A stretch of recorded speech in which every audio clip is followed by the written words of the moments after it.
again we are with the trio. My name is CJ. In nani mbaya. Hey guys, big content coming. Carson aka Daktari tunakuja kuwatibu. Hopkins manze leo tuko lock man. Nyari kama kawaida Nyari_BO manze leo ni content moto sana. Leo tunachoma. Leo tunachoma vitu zinapika mtaa. We are cooking hot things coming. And so today guys, episode 4 of Street and Safe. How do you relate with your ex, manze? Man, after mesha kafunga. Imekuwa issue sana. Mna relate aje after sherehe, after party? Unafaa kureact aje situation? Unafaa kureact aje? Mimi najua in one or the other kila mtu uko na ex. Kila mtu uko na machungu. Unaweza kuwa ulikuwa na jidate, unaweza kuwa nini? Kuna watu lakini lazima kwa life lazima in one way lazima kuna pale utakuwa na ex. Hata kama ilikuwa ya 1 week. Hata kama ilikuwa 1 week feelings zikaingia kachorea. Sulu kumeshaka feel. Alafu akakwambia huyo ni ex. Alikwambia wewe si lazima kuambia, unaweza mwambia hadi. Hadi unaweza mwambia. By the way kwa issue kila time ni maboy solo ufunga history hadi mademu ukafunga. Siku hizi lakini mademu ndio ukafunga sana. So maboy anaacha. Tunataka kuacha pia vile unaweza react. Reactions za watu. But people have different reactions. Kuna wengine wanaendanga kujinyonga lakini we don't support manze. Kuna wengine na mental awareness au usijinyonge. Share your problems manze. Share your problems. Make sure in every week abishtako, it can be your parents, it could be anyone who will pick through that process. Make sure you stay with them, make sure you encourage them. So reactions zetu tunataka kuview reactions za watu vile watu huwa wana behave na tuone a way in which watu wanafaa ku behave in such circumstances. Now of course ni an open talk, so wase pia mnaweza comment out tunataka kuacha pia mimi vile najua kazi mshakafunga azim basi machua people opinion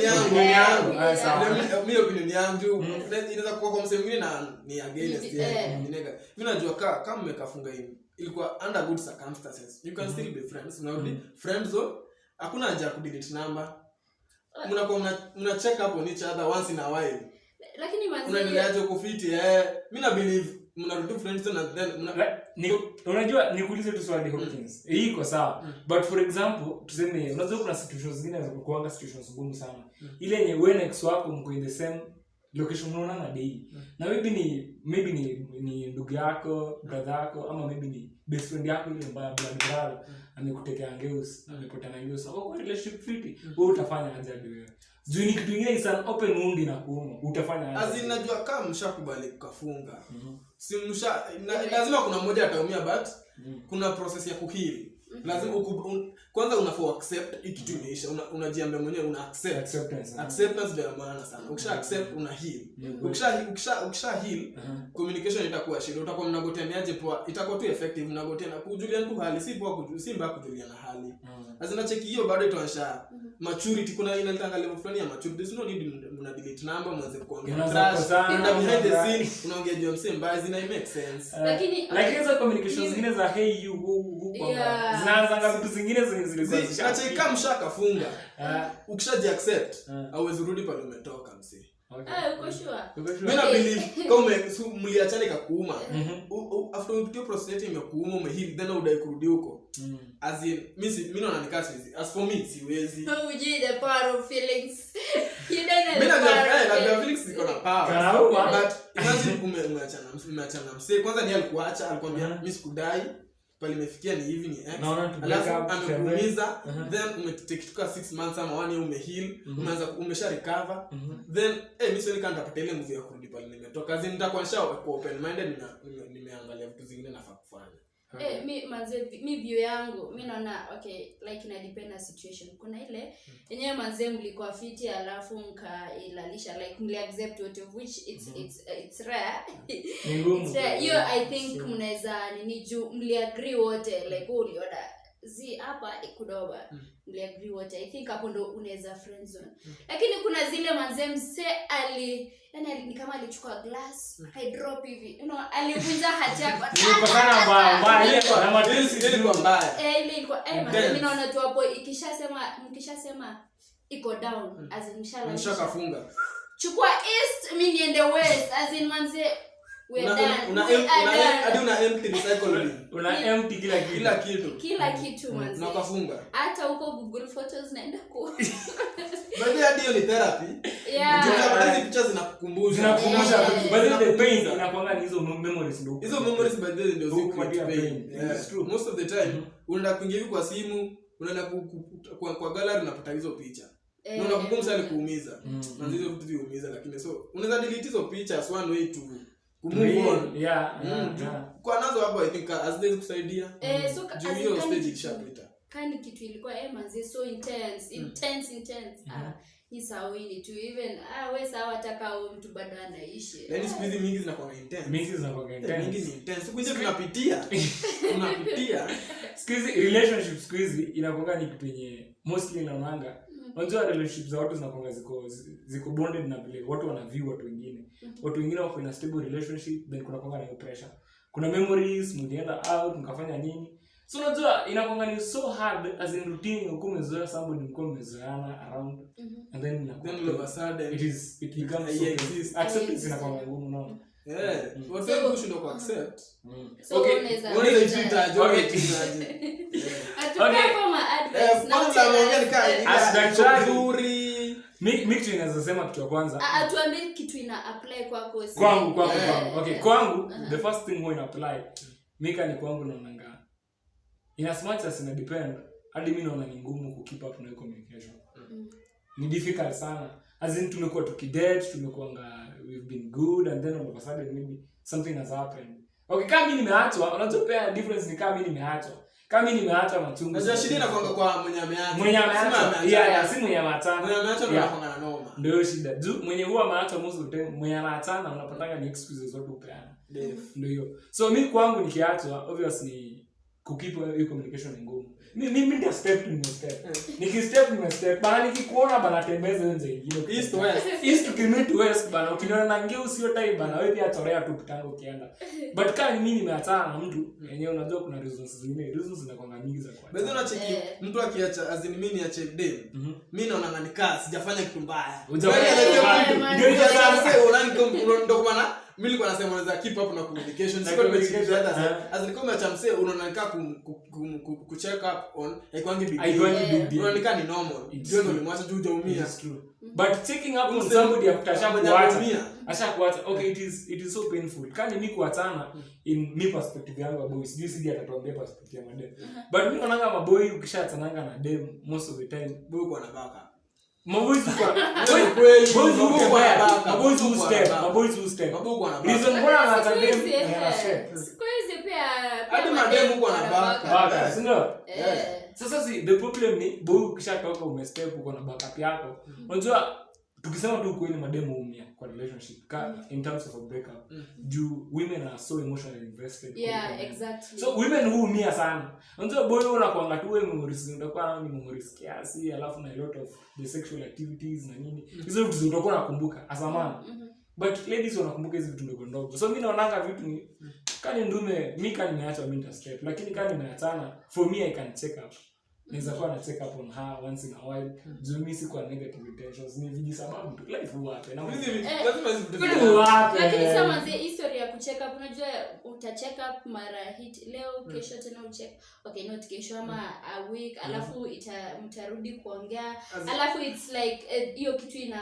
inaanza kurudi kidogo anakuambia manze niko na shida unaweza niokolea kidogo ina depend tutafanya hadi mrudiane kazi mnaweza rudiana at the end of the day but ina depend ita depend na au mna keep the conversations kani aniaje po umeshindaje nilikuwa nataka kucheck up nini nakatikia hapo iko fit but as the time goes by kile kwa but mnaweza rudiana mimi sikatai but mtu anafaa kurudia ex wake so wewe umeelewa situation kaya kokoleana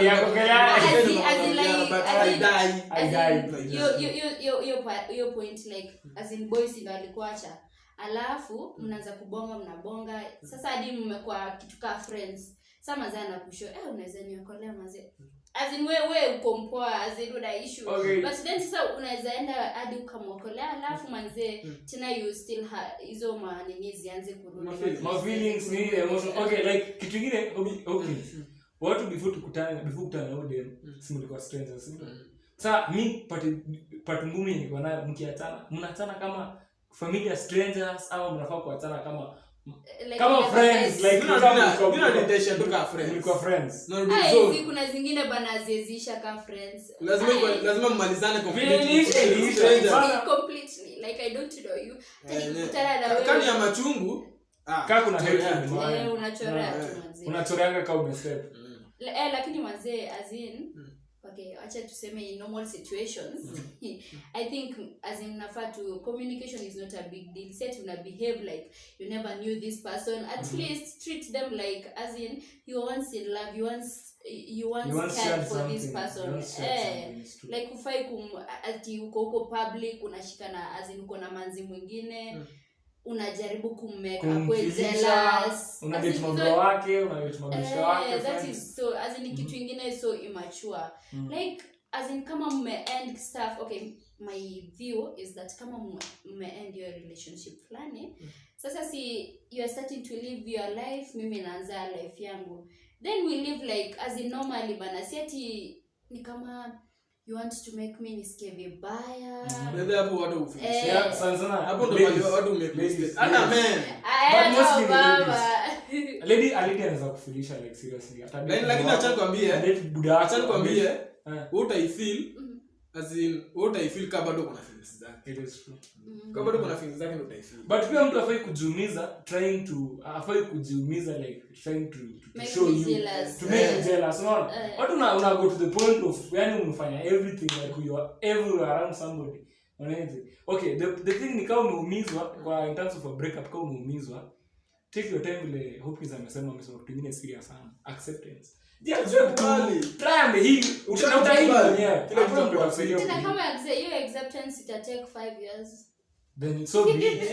So afadhali kwa 5 years but ikue fiti, unajua ikitekio time utakomerealize probably. Mess as in utakusha ku open minded, as in uki step into another relationship. Unajua the ups and downs, how to treat it, kuja kwenda and what you expect, and you hapa nje mnafahamu ku ready for anything. Anything can happen anytime. Ukishajiweka hiyo kitu ya anything can happen anytime, as in like itakuwa like ukiona tu kitu kidogo unaona ni kama iko ready as in ni kama ina happen. So uko insecurities hizo ina increase na insecurity. But where there is insecurity mimi naona hakuna love. Penye insecurity lazima zikianza ku increase. Acha nikwambie kwa kila relationship lazima insecurity. Hizo ni spices. But the more unajua the problem ni kwamba the more insecurities who increase, the more love huwa inashuka.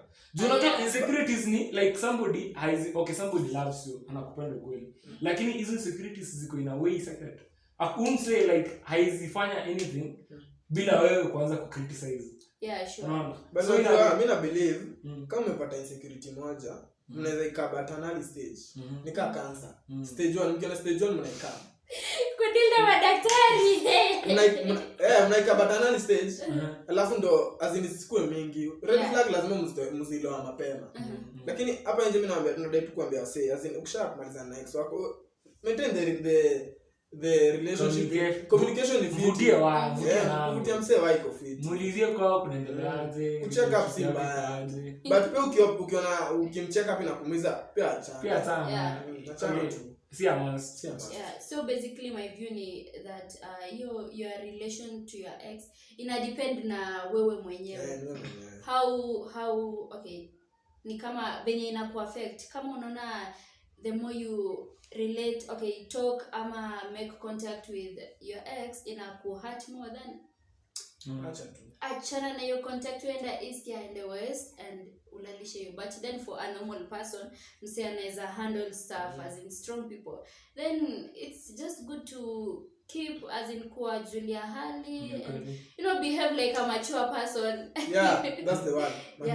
As in grow. Unajua yako na life ingine, ameanza life ingine, wewe umeanza life ingine. Live like people, normal people bana, like and then you have to treat them like a person you once cared for, as in see at hizi mavitu za kwanza mna forget moments, mna spoil moments. Yeah, you spoil the good moments with those bad moments. Hapo ndo pale unafanyanga mistakes, unadai kufilisha msee, but at the end of the day ndo utaumia. Okay, mimi kwangu tunaweza sema as the doctor, let me give very key points. Dr. Love. Dr. Love. Okay. Quotes. So kitu yenye kwanza nataka kusema ni the number of breakups unakuanga nazo not determine the type of relationships utakuwa nazo in future. Relations na watu wengine. And kuko kwa breakup haimaanishi eti you're the one on the wrong. Watu wengine wanakuanga nayo mentality eti amekuwa kwa 3 breakups, she's the one who is on the wrong, unaona? Vitu kama hizo. And then the healing ni part after your breakup when determine relationship yako na watu wengine, hata kama utakuwa na 10 breakups, ita determine your relationship na watu wengine wote, how you handle the wounds. Unafaa kuheal. Healing hizo wounds zenye ushakuwa nazo zinafanya ukiingia kwa another relationship you are more steady, you are more emotionally invested to pair with another person, kama Bluetooth. Unaona, unafaa kuzima ile nini, alafu tena ufungue ndio upea na nyingine, unacheki. So unafaa kuheal kwanza, uzime hiyo Bluetooth, uzime hizo bad vibes, alafu sasa ndio uingie kwa hiyo nyingine. Mimi naona ndio vyangu. Mzee, thanks for Dau. Be safe. Be safe mzee. Buy mask mzee. Kafi unajua kafi masaa ya kafi ikifika mzee. Kama umefika hivyo, msahau kusubscribe hapo chini, comments flow. Manze, shukran sana for watching this video up to this point. Kama uja subscribe, make sure to hit to click the subscribe button and turn the post notification bell on. We're coming up with more season 5 inakaa. Thumbs up msahau. Episode 5. Episode 5 thumbs up. With Vitumoto. Vitumoto, Fotomoto. See you guys in the next episode of Streets Ain't Safe. Bye bye.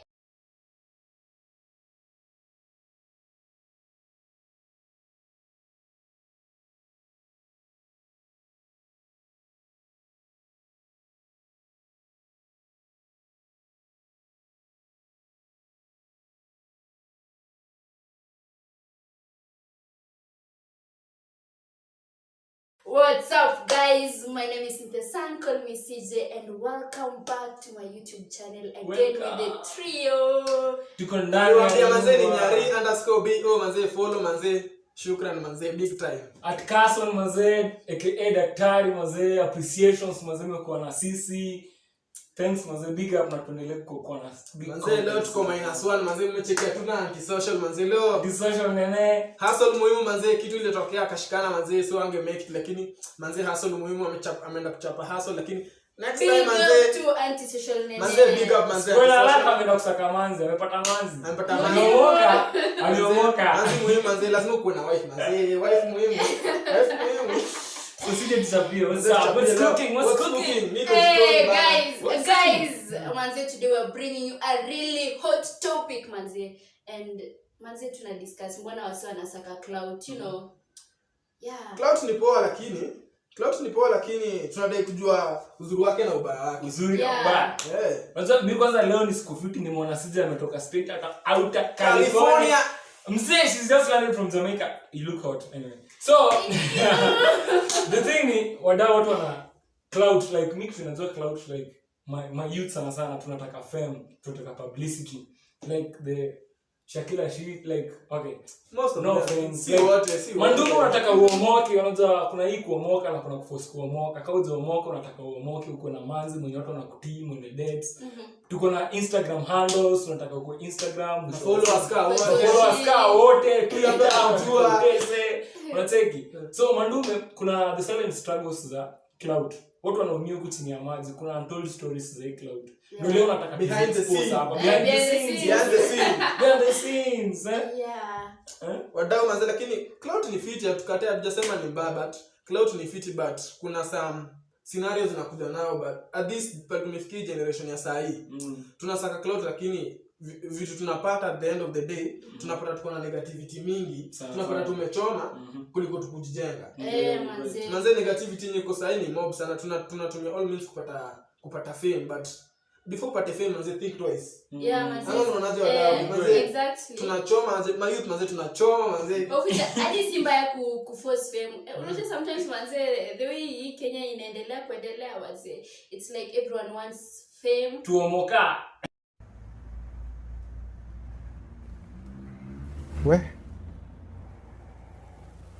Na kutaka fame si mbaya na okay, but pia ku force fame si mbaya, but it depends unajua inafaa pia kama una force i make through bana. Unajua unaweza force manzi ufanye stuff zingine alafu at the end of the day uko down. Kama mimi nakuja na connections juu pale tumefikia connections muhimu. Kana kuja na connection manzi lazima uangalie kuna shaka manzi, lakini kwa hiyo fame manzi vitu poa kwa fame kuna vitu poa manzi una get connection unajua na say unapata magirls manzi watu kutupa DM kitu nimerealize saa hii fame inasaidia msee. Unachukulia msee akona mafollower wengi unapata sasa ndo yeye anasema ma advert na advert lazima msee alipie manzi hapo fame inaokolea manzi hiyo do ya ma advert sasa unachikiwa kona fame IG manzi wana make but sir Hawkins kitu yenye nimerealize inakuwa the problem sana na e-cloud yenye watu wanacheza like initially what was fame initially fame ilikuwa ni kitu ina publicity yenye mtu anapata kwa passion yake. Kulikuwa na watu ni famous juu mtu anaimba, mtu ni famous juu maybe mtu ni businessman na ilikuwa ina grow most lakini siku hizi my youth bana unataka unapata maparo mazao na hustle bana sana campus students ni nikaa kwenyu campus students mazao unapata maparo bana wana struggle huko bana wako na kama jani chai huko wanauza cash crops mdako pengine kuna kamaja anauzianga watu hapo bana wase na matusi mazee. Sasa wewe umekuja kampo bana ukapata watu wameomoka, kuna watu wenye lifestyle zao waliomoka kitambo waliwaka hadi kitambo, so unataka ufiti na wao mazuri, unataka uko na manzi umspoil na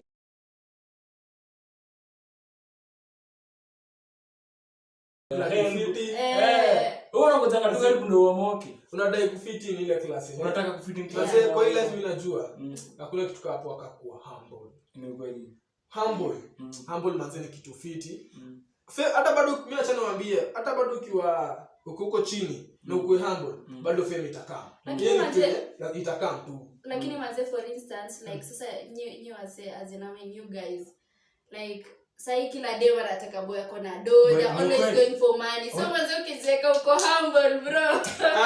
Say be yourself. It is true.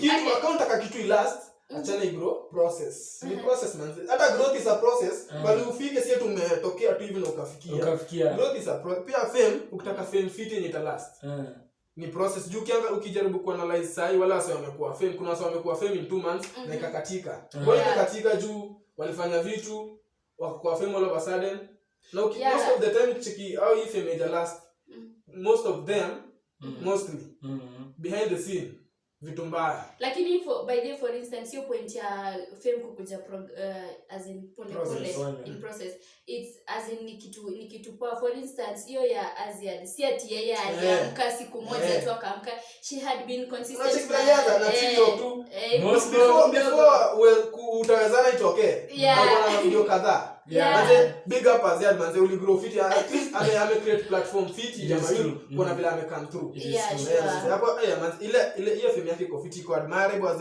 ukiangalia vile ame grow manze ndio uje this thing is a process is a process hadi hata kina Otis manze vitu you come vitu baadaye kitu nimekujana ku realize ni kitu yenye youths before cloud before tuanze kuangalia ni cloud unajua tunafaa tuangalie courses za cloud zenyewe ma youths zinakuwa kitu ya kwanza ni peer pressure word si ni peer pressure so umekuja unapata umekuja base yenye ma peers wako wote wako na ndai unapata ma peers wako kuna mamanzi wanawapelekanga out na nini so ni society pia ina force my youths unaona society yetu ina to force lazima tu uko tu na kitu mahali ndio ukwe imagine uko hadi club kuna mahali uziongea kama hujashika mizinga tatu unaona but then inacheki vile umeongea tu kwa hiyo point yako hiyo cloud inafanya watu wakuwezi unadai kufit it is true it is true so ndio maana nasema msee hii tu ni process lazima tu grow pole na usitamani azini kitu ikuja once itakuja once na inaweza lipuka lipuka hivi unacheki sahi kwa hii generation yetuko social media bazina keep record kitu na post social media itakurudia inarudia wase so mimi by the way there's this thing yenye imekam nini ni ya Shakila like mimi nataka tu share views zetu kuhusu the same thing like imekuwa one of the things in watu wana feel like watu walikuwa na feel siko bala lakini ni cloud chasing as in kutoka hiyo story yako tunaweza derive vitu fulani mazisi kama youth tunaweza learn yani kweli tunaweza learn it's an open forum discussion tu ni tunaweza learn as in ndio kama mimi naambia ma youth ikitu ni process sie unaamka tu siku moja wewe ni celeb, unafaa ujiulize maswali, mbona mimi na mbona saa hii? It's true. Yeah. Juu behind the scene usiende kufanya vitu mbaya ati unasaidia body, unadai kuwa associate ndio ukue una force issues. Una force kuomoka. Usikue mwizi ndio ukue fame, ama unatembea na wase udai kufit their lifestyle. One hizi vitu zina consequence. Yeah. Kuna day ya kulipa. Of course. At the end of the day ukidai kufit in lazima uko na do. Hiyo ni madeni. Na sasa economy ni mbaya. Na nanga kati. Unachapa luku lakini una kati. Luka ndio majirani. Bana. Kenja ndio mwamwani. Ndio hiyo msema. Ndio. Sasa venye tunaangalia the issue about hii kitu ya Shakila, you know, as in everyone knows venye alikuja akakuwa so popular. So we are looking at a point as in okay, you have to get the fame, lakini sasa ni unajua as in to some point pia unafaa kuangalia your character ama your character, as in venye utakuja kukua the way people will view you after umeshafika pale, you see. Si ati of course tunaweza compare, no offense, lakini Shakila got famous, Aziad got famous, but who is as in mtu anasonga zaidi, Aziad anasonga zaidi. Nani ana impact watu na wewe unacheki Aziad ame impact wasie wengi. Yeah, sure. It's true. You doing what you like. Me by the way I was so excited about Mulamu also. Like what we troll Mulamu so much about everything, but look at where Mulamu came from. But mimi tunajua unacheki vitu zenye Aziad amefanya. At least unajua kuna msasa hii role model wake ni Aziad. Tunamsana mluka. Juu vitu amefanya juu ni process. Ameenda social media, amecheza na TikTok. At the end of the day mpata wera. At the end of the day msana earn. Ndio maana nakwambia hiki ni process, as in usiamke tu siku moja uende tu hapo kwa street uchape mapicha uende huko utaanza kwanza. Sasa hivi tunaumia sana kwanza teens. Mbona teens tunasaka hii fame? Unacheki hadi juzi wasema wameenda sexologies kwanza, like hiyo na sana hiyo ni pressure. At the end of the day mnapata mmeingia into drugs so early manze, hiyo inauma manze hapa nje. Hii world ina judge manze. It's true. Hii world ina judge. And then kitu kingine wa youth mwanze kukaa in the moment, mwanze kuishi na kwa moments, like mnadai vitu zenyu mnajaribu kufanya in the moment, yani tukizibamba in the moment. Alafu kuna mtu anasemanga live in the moment, or what do you actually mean by okay, living in the moment? I actually mean like unasikianga watu ati sisi my youth YOLO. You only live once. Tukwenge watu wengine tunaangalia realistically. Like kama mtu umepost picha yako, I don't know who lied you that the less you wear the more people are attracted to you. Upost picha yako. Would you imagine kutoka kikuja after 10 years angalia the same social media na keep story msee. Okay, yes. Hivyo sasa venye umesema ati like your wear less and stuff unaongelea. But that is what is there, as in wase wanataka vitu ziko appealing pale Instagram bana. There are so many things, content is appealing. Una makosa unataka provide content appealing. Think about 5 years from now uko na akidi wameingia hiyo mpata picha zako. Just utawaambia nini? Uko na sala nini? A generation where your child, see, you just tell them, but I was trying to build life for you. And then how I don't support bad clouds by the society takuchukuaje? Okay, like usifuate hii generation sasa iko na maclasses mingi, but just kuja tu kwa hii level una reason na society. Man. Usitembee uchi kuimpress wase. I was trying to reason. Unataka sahi wase wengi wapati kazi juu ya social media. Unaenda kazi, unaenda interview, wakienda ku review accounts, Twitter handle, IG, unapata unapata ulikuwa unasherehekea Shakila hapo. Ulikuwa umechoma, uko na video zingine, uko na picha zingine, ulitembea ulidress vibaya. So hakuna kampuni inataka bad picture. Ni kweli. Society yote tu. Hakuna mtu anataka mtu mwenye ana. Nani anataka representation mbaya kwa society? By the hakuna mtu. That is why ukiangalia vitu ndani okay, no offense, but vitu Shakila who advertise, there are very little companies use, if at all they use Shakila to advertise. That's what ukuja na film fiti manze, yo legend yako italast. Italast juu as in ume create platform nyingine fiti. At least kuna watu wana look up to you. Fame yako itakuja na ubaya, kuja tu true as in process manze, process muhimu. Yeah, plus I think mse as in by the fact that unataka kukua fame, I think unafaa kujipanga before as in decide sasa you are going out. Yeah, for it. Because you kama sasa as in unataka ku create that attention, it comes with unajua wase comments za wase like wase kuku attack, it can be so heartbreaking despite the fact that as in unaweza kosa ku get that your fame, pia utakuwa ruined from within. Shida nyingine ni kuna pia hii kuwa tu famous at once. Kuna watu wamekuwa famous at once but hawajui kuhandle hiyo fame. Ndio kwa maana wameanguka. Ndio kwa maana sana kwamba ukiita kwa process at least ukigrow unajua mtu anakuchapa advice, una comment. Unajua kwa fame lazima kuwe na negative attitude. Sasa kwamba ikiwa process ndio unajua kumhandle. Lakini ile umekuwa tu famous at once. Hadi hivi ndio kutakuwa na wenye atachapa dislike. Ndio kawaida manzi lazima kuendelea chako ile. Kuendelea lazima kuwe na kwa against wewe. Ndio najua hasa kwanza ukusaidia cause wanafanya una check huko pale uliharibu. Ni kweli. Juu kwa tu ma thumbs up kila siku kuna makosa imefichwa. Relax. Then uta improve situation. Tunakwambia sasa kuwa fame at once tena as in unafaa tu kuwe na mentality unajua uta handle. Juu kuna watu wame grow up wakashindwa kuhandle hiyo fame, wamerudi down. Tunakwambia hitu ni process manze. Kwanza ma teen manze na ma youth man. Tukue serious manze. Peleke vitu pole pole. Tusitaki kwa ma socialites na kwa grao una struggle kutokea hata photoshoot. Hiyo saa pick moja photoshoot umestruggle mazao unaenda umeingia budako kwa koti jioni after ametoka makoti kama budaka amedoze ama sangine unapata kuna hii nini campus students wana mingi nazo kuna the cloud thing na in relationships pia inakuanga ni kitu kingine ngumu sana but the cloud inakuanga ni an effect of a certain effort. Maybe mtu ni musician hiyo ni fame inakuanga ni effort yenye imetoka after mzee ameimba ni msemo amejulikana akona achievement, that's when cloud inakuja, hiyo fame inakama. So unapata campus students kunakuwa na hii tradition ya watu eti madem walikuja I think ni madem wali evolve, sijui wali mutate ama wali evolve. Dem squeeze lazima umpeleke like kuna cliche eti lazima the boy should take you to KFC, should take you to expensive restaurants, some dinners nini ndio inaonekana. So boy aliumia. Kuna mtu by the way huumia like anajaribu kuimpress them so that ana fit kwa that class, unaona. Anaweza kuwa amekupenda but sasa wewe demands ni unaweka kama unapenda msee simwambie yenyewe sizifika hiyo level. Sizifika hiyo level. But ataunderstand. Def anataka kufit kama best yake. Vile pale madem wako na best yake anachukuliwa ndio pia anataka kuchukuliwa but kama ni msee wako mwambie tu mimi leo niko out sizifika bei leo tuchill tu mtaa. Leo tunaenda tu kibandaski. Lakini manze walai au demso acha ni kusho lakini yes by the way wako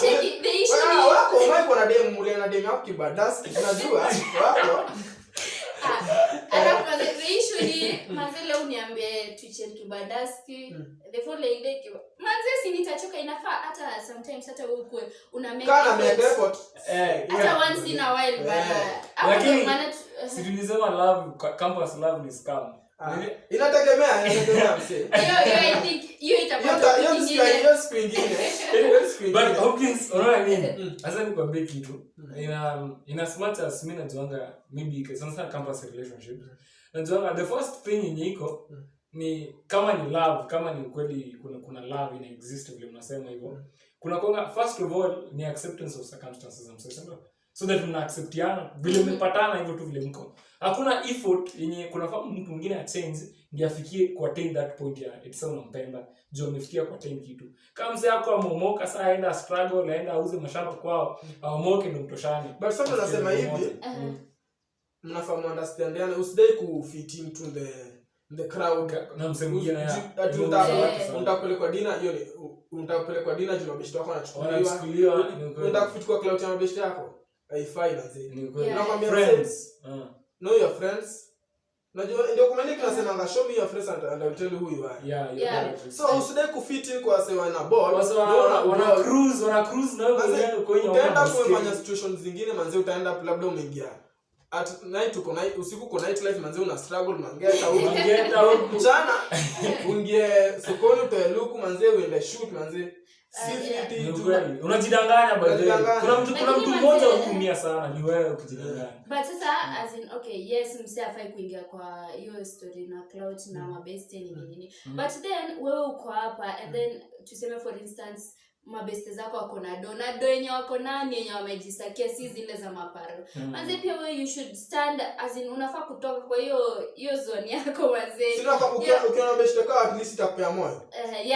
Kama wenye wanajitafutia au unabeshtoa fiti juu itakupea moyo juu pia unajua bado ni link manze pia watakulink bado watanga hizo ndio pia utahustle. But point ni usijipatie unnecessary pressure.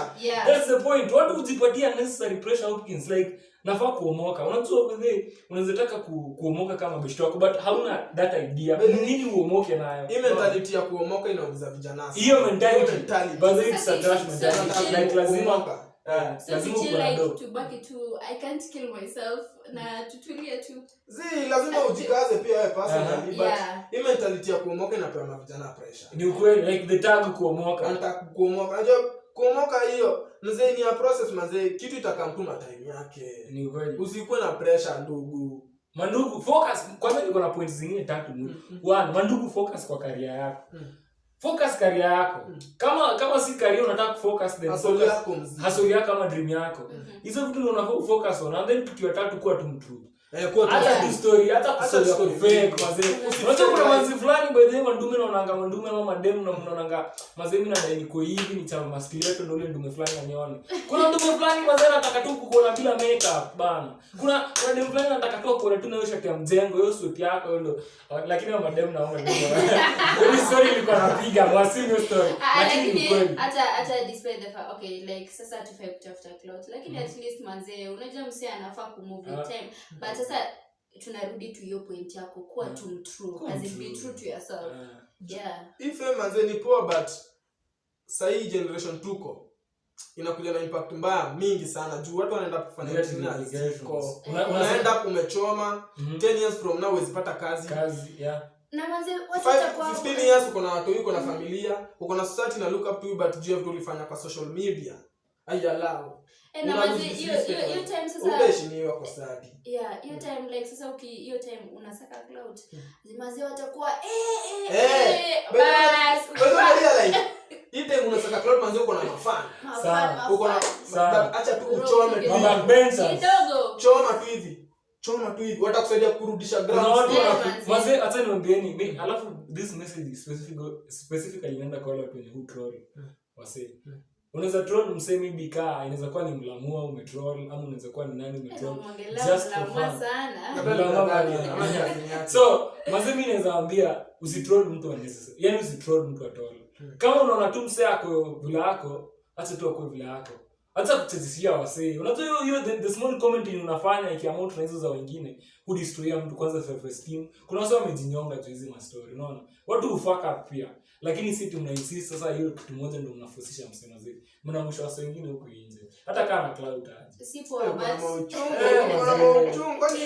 mlamani ndugu roast man lakini pia okay as mtu akishajitoa amejieka like ako ready amejipeleka social media yeye pia anafaa kuwa ready to stand nikwambia msee fame kikam jua kuihandle with you can't control achana watu wa ndio atakukeo bana achana watu wa troll hiyo troll itakujenga lakini ina build character but kuna wenye ujue kumake decisions kuna wenye wameshindwa Hopkins kuna watu wamejinyonga ndani the same kwa manze kuna kila mtu ni strong kama Calligraph Jones manze una troll tu na mtu anakuambia bana mimi ni oji bana kuna watu wengine ukimtroll manze mtu anakanga chini na pigo na depression na kibaridi hapo wewe kana bamba ya mbao tu hapo una depress mtoto wenyewe na bamba ya mbao hadi nimekopa Safaricom chill bana no what happened to you bro in the streets bana these are the streets now advice to make a street philosopher now advice to go inze manze so mjungane tusije tupatie final comments hadi manze so that was it basically as in mimi the major point naweza sema ni msee anafaa kukua true things will come utataka have fame kukua na as in you know the pressure that is here but sasa if ukikuwa true to yourself I think ndo unaweza survive everything you can handle. Growth is a process manze. Growth ni process, kumbuka tu hiyo growth ni process. Kila kitu ikujange tu hivi mara moja lazima tu mimi vile nimeshinda tu nikisema tangu hii session ianze Kitu tu ni kugrow pole pole. Na kama imekaa kama umeangukia ziko na connection imekaa mara moja. Jua kuhandle manzi usidharau wasi. Jua na vitu tuna post ma youth manzi ma team. What we do now? Manzi 10 years to come. Tutaifeel manzi juu itatunyima vitu mingi. 10 years to come kuna society, kuna makampuni bado utakuwa sakawera, hakuna kampuni inadai kuinfluence yako na bad picture to the society. Hiyo itakuwa imewachomea na itaangusha vitu mob. So everything unafanya juu kuna consequence. Fame ni poa, clout ni poa, tukatai. But vile ina come do issue manzi. Isikuwa unafanya vitu negative hapa nje kuimpress watu fulani. Najua wasi unatembea na wao. Juu hasa anza kuchapa pressure. But hapo tu linatokea hasa utakuchapa pressure na utaenda kufanya vitu zinazifai. So jijue mse, jua class yako, don't force issues man. Manze. Don't force issues. Mimi kitu ninazowaambia tukimalizia ni kitu moja. Vile nimwambia tu watu wako watu. Maze hustle yako ni hustle yako. Kama mtaani una struggle ndo hata wengine una struggle ndo ulipe fee, wengine una struggle maze ndo upate ndio unadishi. Ishi tu life yako. Najua cloud inakuwa ni unataka uwe na cloud ndio watu wakutambue, lakini hii dunia hakuna haja kutambuana. Hadi nyama ikikonga bucha hata kunameremeta hadi uishi anga kwa meko. Unacheki? So kitu yenye iko tuache kuimpress watu na tunaumia inside. Tuko tu watu tuishi tu hivyo kama tunaendanga tukikanyaga. Ni hivyo my youth manze. Let's be true manze. Growth is a process. Kwa uko na ngori manze, ambia best yako avoid depression manze. Depression inatua vijana wengi. So open up manze. Next kwingine tutakuja kuambia juu depression manze, si ma youth tuna face story na unadhani nduma anakata mizinga manze. Kumbe ni stress bana. Shukran sana watu kwa kuwatch. Make sure you give us a thumbs up kama umeipenda hii video, subscribe pale if you have not, and of course don't forget to turn the post notification bell on. We'll be coming on with episode 3 of the Street and Safe. Tomorrow's in a come manze. Take care manze. Social distance muhimu manze. Be true to yourself. Bye bye guys.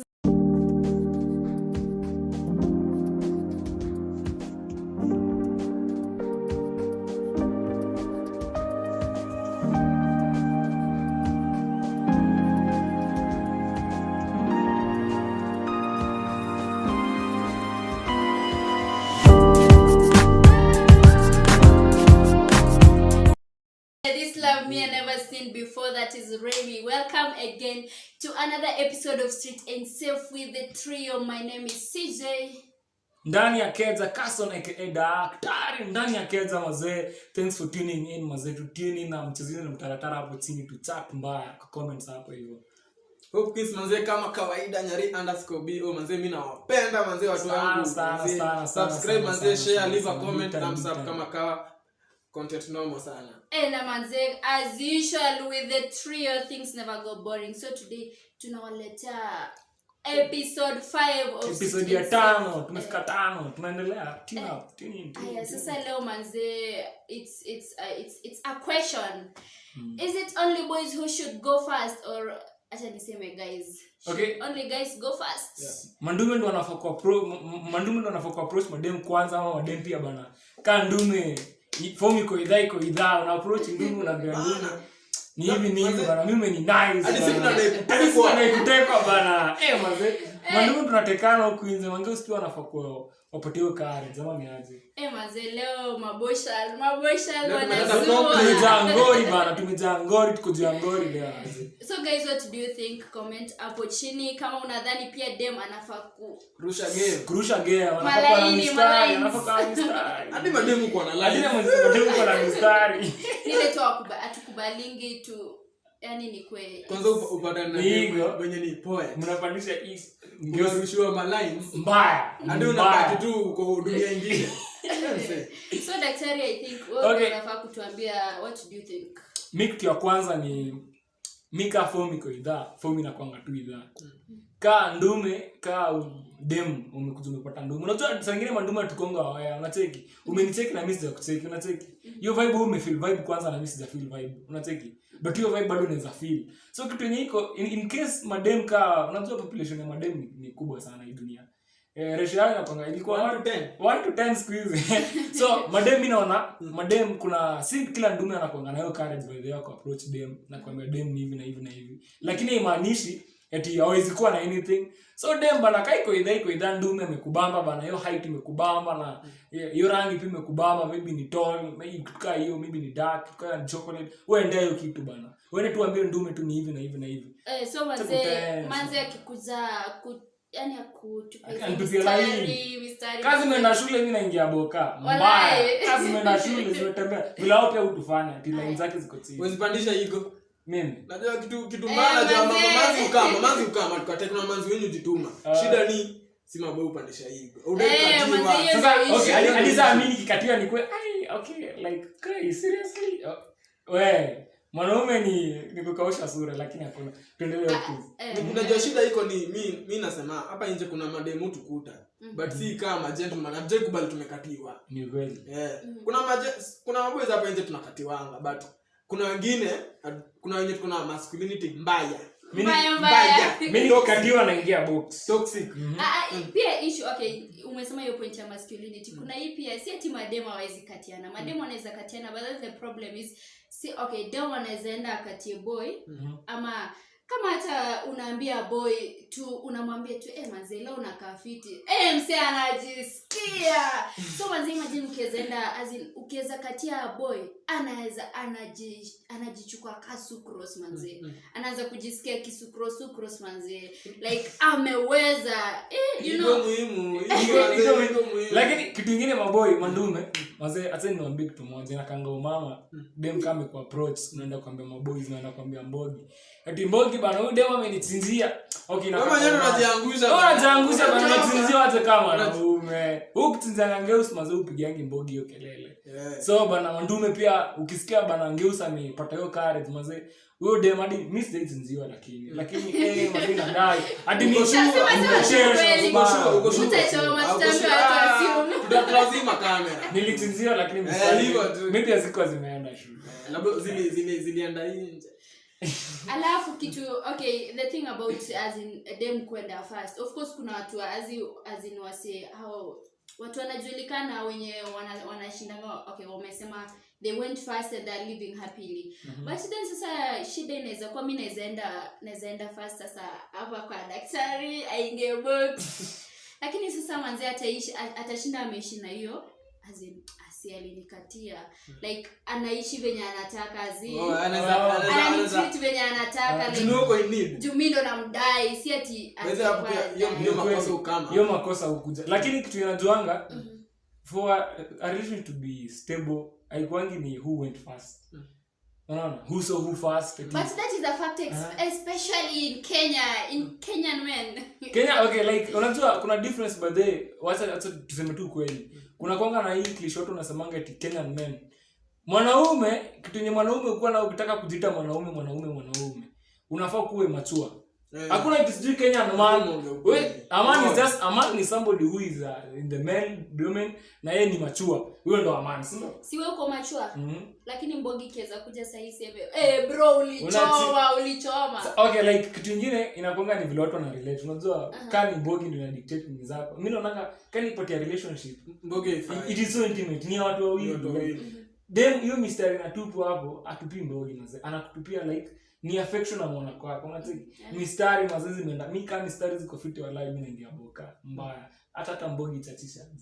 Unaona? So hiyo kitu ni feelings maze ni emotions. Si kelele na mbogi. Lazima kwa emotion. Lakini pia mimi naonanga ni kama dem anafaa kuwa mimi nikishakukatia I'm like ni kama sasa mimi ndo the man in the relationship you know. Nafaa kuanza kukwambia unajua venye unaweza treat them kumdekeza kumfanyia hivyo. So mimi if it's me who went first naona ni kama I'm supposed to take up that responsibility like ni kama sio ni mimi ndo nakudai. But unachekia chani kusho hivi unacheka dem amependa boy alafu dem kama approach.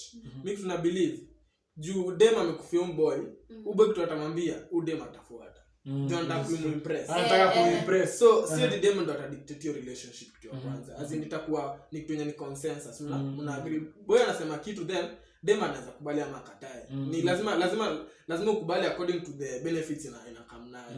Lakini mimi tunasema tu pia madem inakubalika dem anafaa kwa kama boy amekubamba dem mkute mchapie rusha Kiswahili utapata boy utapata unapata boy tunafaa kutupa Kiswahili si ngosa utapata boy after ile time umekuja kwa approach boy amekucheki utambamba utapata boy labda kukuona akili yake unajua si maboy most of the time unapata akili ziko mbali uko na vitu mingi ya kufikiria unafaa tu uone vile hapa nje ita work out usurvive so utapata boy akili yake iko labda dem alikuwa anapita uchalia jamuona so ka dem umecheki chali unaweza mu approach umdungie kiwi mwambie mimi nakudai na 1 utapata as the time goes by boy amekumesea. Lakini sasa manzi issue ni nipate mtu wako na toxic masculinity kama venye sasa umesema. Manzi itafika point hata kama ako in love, of course ukishaingia kwa relationship kuna mashida mingi nini. So itafika point atakuwa like after all ni ndo alinikatia mimi anaweza fanya kitu yote. Anaweza fanya like mimi kitu kingine the approach ya dem akijia boy hiyo kutupa Kiswahili tunasema approach pia huwa ina matter like okay unaendea boy and you are like hi okay umenibamba like you're good I like your nini ni compliment but sa problem na madem pia inakonga ni unafaa ku low expectations zako ukiapproach boy usiende huko like supposing tukishamwambia things will just work out okay unaweza enda msee maybe he's in a relationship or maybe he's hayuko isa yako tu or maybe ni friendly tu maybe anataka tu uhang tu around mkono best so ina depend pia na madem kama umeenda hivyo umejaribu kutupa Kiswahili lazima boy pia ufanye kuna madengezi utupa Kiswahili mazana hiyo Kiswahili na kwanga imezama bro na kwa imeingia nganda hota but nachekisha ni ka boy amekutwa afadhali aseme intentions mapema ndio another party tumie it is true na pia ka dem amekutwa na yuko isafa mimi kuna mademuni bamba hapa nje wanasema intention too straight mimi labda tuko mabeste labda tukue hivi best kama dem kwa ni huzua ati you think I came to your DM for us to be friends si maboy wote uzi kuna nyako understanding kuna nyako understand kwamba umeamua tuko best sasa tunaweza rudi zone hivyo tu inakuwa tu wazini ikwe tu mutual ni agreement nikwambia hivi kaida niambia nyani hivi lakini mtu yote anaanza kutamsea yote boy kaanza kutadem akuta boy so which means hata okay like mshaingia kwa hiyo nini kwa hiyo relationship umeenda hivyo so pia dem anaweza enda down on her knees dem anaweza propose wallahi dem anaweza propose mimi kuna madem ana propose kuna madem ana propose nimeona dem akuproposia wewe reaction yako wewe tuambie dem akuproposia I need to on her knees Hopkins like I want utakuwa surprised but kuna inakuwa sina jongo kwa relationship definitely mlikuwa mnapendana uone dem amekuproposia manze kuna feeling fulani utakuwa nayo utasikia fiti mimi najua utaki kusema yes sasa ndio inaleta hiyo kujisikia kitu manze but mlikuwa kwa relationship by the time unafika dem anakuproposia au utasikia usikrus juu mmekuwa through ups and downs pamoja so hata kuja kuproposia utafeel yenyewe manzi ananipenda ni but Hopkins kitu kingine inafaa kuwa ni after dem umekuja ukatingiwa na ukakatiwa na boy na dem boy ukakatiwa na dem ama dem amejaribu kukusuka nini I believe in the long run bado boy unafaa utake up lazima utake up hiyo ndio sasa kitu mbaya yenye boy unaanza kukaba na dem ndo shida ni pia kuna madem wengine wana approaching maboy na bado dem mwenyewe anadai ku stamp authority ade kupea boy ruhusa hiyo sasa haiwezekani hiyo sasa unless kama ule boy ana do mwanaume anafaa lazima upay bills okay like mimi tunajuanga hata kama but ina depending na situation umepatana hata okay situation ni sawa tu lakini kitu kingine yenye nimerealize hapo nje watu confuse being a man is not paying bills. Wallahi. Paying bills doesn't make you a man. That is the problem in your two can I pay bills so I'm the man. The thing about being a man, first of all, unafukwe the emotional attachment. Unajua the women are so emotionally balanced most of the time. Dr. Love. Difference, no? So a man ndo most of the time unakwanga man unasikia men sisi ni creatures of logic. What na reason vitu. Women wana feel vitu, they feel with their hearts ni kayo. Yeah. So man unafuku umesimama umestamp authority as a man ni you are emotionally stable unafuku anything you are accountable for everything unaona. So hiyo ndio kitu yenye wandume huwa huku nje unapata ndume bana dema alikuchingia saa inakuwa nika kade my udai dem mwambie tuna miss die hivi. Ndio maana But hizi tu za maintain dem ndo aku generally si ati nani alikukatia basically hata before kukatiwa nini mwanaume anafaa kuwa responsible na hiyo responsible sasa ndio ita bring up hiyo kitu ya paying for bills na nini na nini. So manze kama hata hiyo hata situation mali udem amekatia msee alafu ako tu like anacha dem ndo anakuwa the man in the relationship. Ni huo msee yuko responsible basically.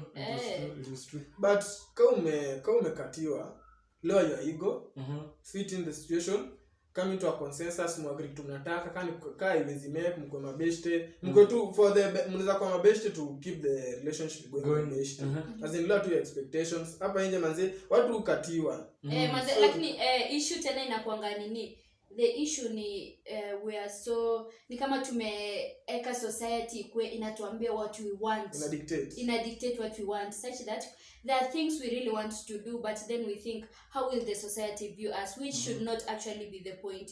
Tunafaa ku stand up for ourselves and know the things we want, go for the things we want. Yeah. The problem nowadays is that men are becoming more women and women are becoming more of men in character. So the problem me tunaweza sema naweza advice ni amani za man. Dem anaweza ku approach, dem anaweza kubaia bills, dem, but it takes so much to be a man. Kuna so much in you ni ya kuwa man. So mwanaume ni wewe unafaa ujue your position pia. Dem atakukatia ni sawa, lower your ego nini, but immediately mnaanza kuingia kwa nini step up and be a man. Stand the authority. Mwanaume ni authority bana. Hata kama una base kama mimi hapa hivi uko na katena. Mwanaume authority ni authority.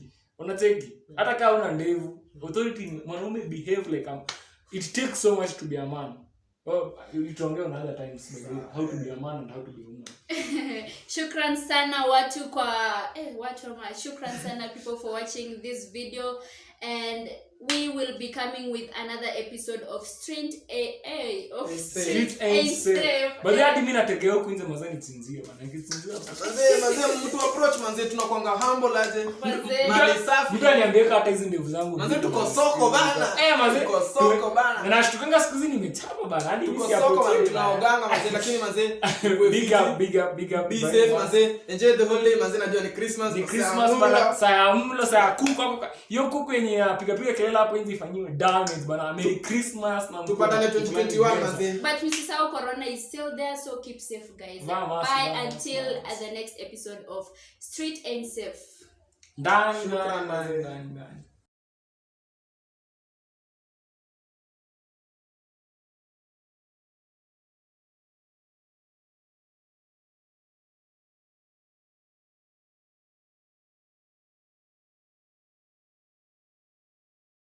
What's up guys, my name is Cynthia Sang, call me Sis, and welcome to my YouTube channel. So today I'm with the trio. The trio wadau warazi Mbogi moja Kenzen. Mob love. Hopkins. Seven naitwa Hope. Pale haijui kipata nyari _BO. Click manze, follow hapo manze, na post mbaya. Mnamwok manze na hizo post mbaya. Sasa hapa hivi ni Carson aka the Doctor. Mimi niko tu hapa hivi leo, lazima tu watachisia, lazima mpende hii form nianze. Alafu mimi anti-social nene kama mnaona mimi anti-social.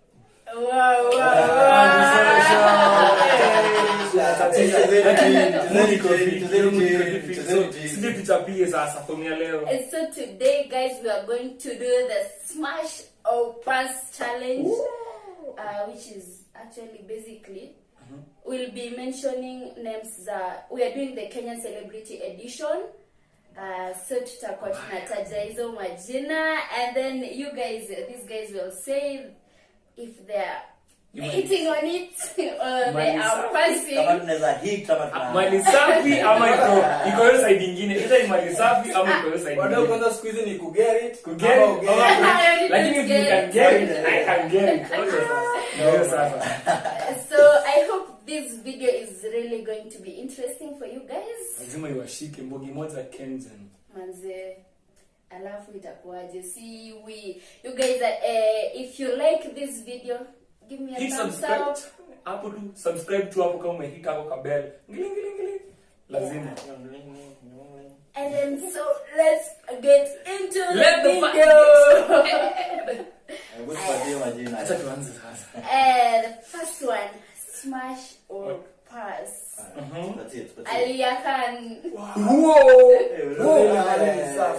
Mali wangu tumii smash manzi hapa ni leo shit alikuwa crush wangu mazee hadi mimi niliingianga inbox yenyewe. Niliingianga inbox mazee nilipigwa brick. Grade 12 of China sasa nishatengeneza ukuta nikutoa hapo juu nikitia hela. Lakini mali ni safi. Ni utasmash au utasmash mzee ndai smash. Siwezi kali. Uko na uchungu ni kwanza rarua bana. Uchungu. Baadaye. Kesi baadaye. Amina smash tiki. Madi go fine. Mali. Nenda shule. Okay. The next smash or pass. Natalie. Natalie gani? Natalie. Anaitwa Natalie. Chewa. Azizi. Natalie mmoja wa high school. As in okay, the Natalie wa NRG. To high school. Umetoka hapo. Natalie gani mbona jina yake inapotea Natalie? Gibinji. Ndio umesema Natalie unajua unaona kwanga base moja.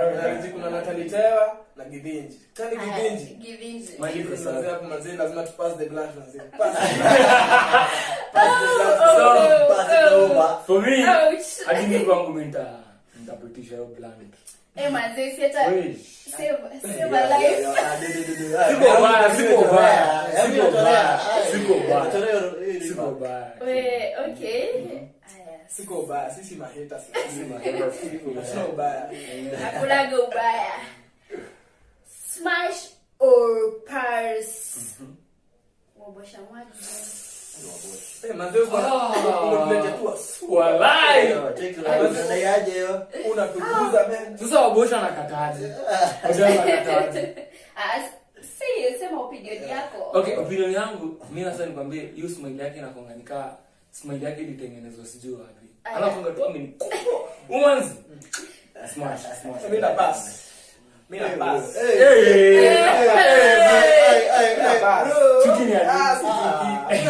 nasema kitu yangu, mimi na pass.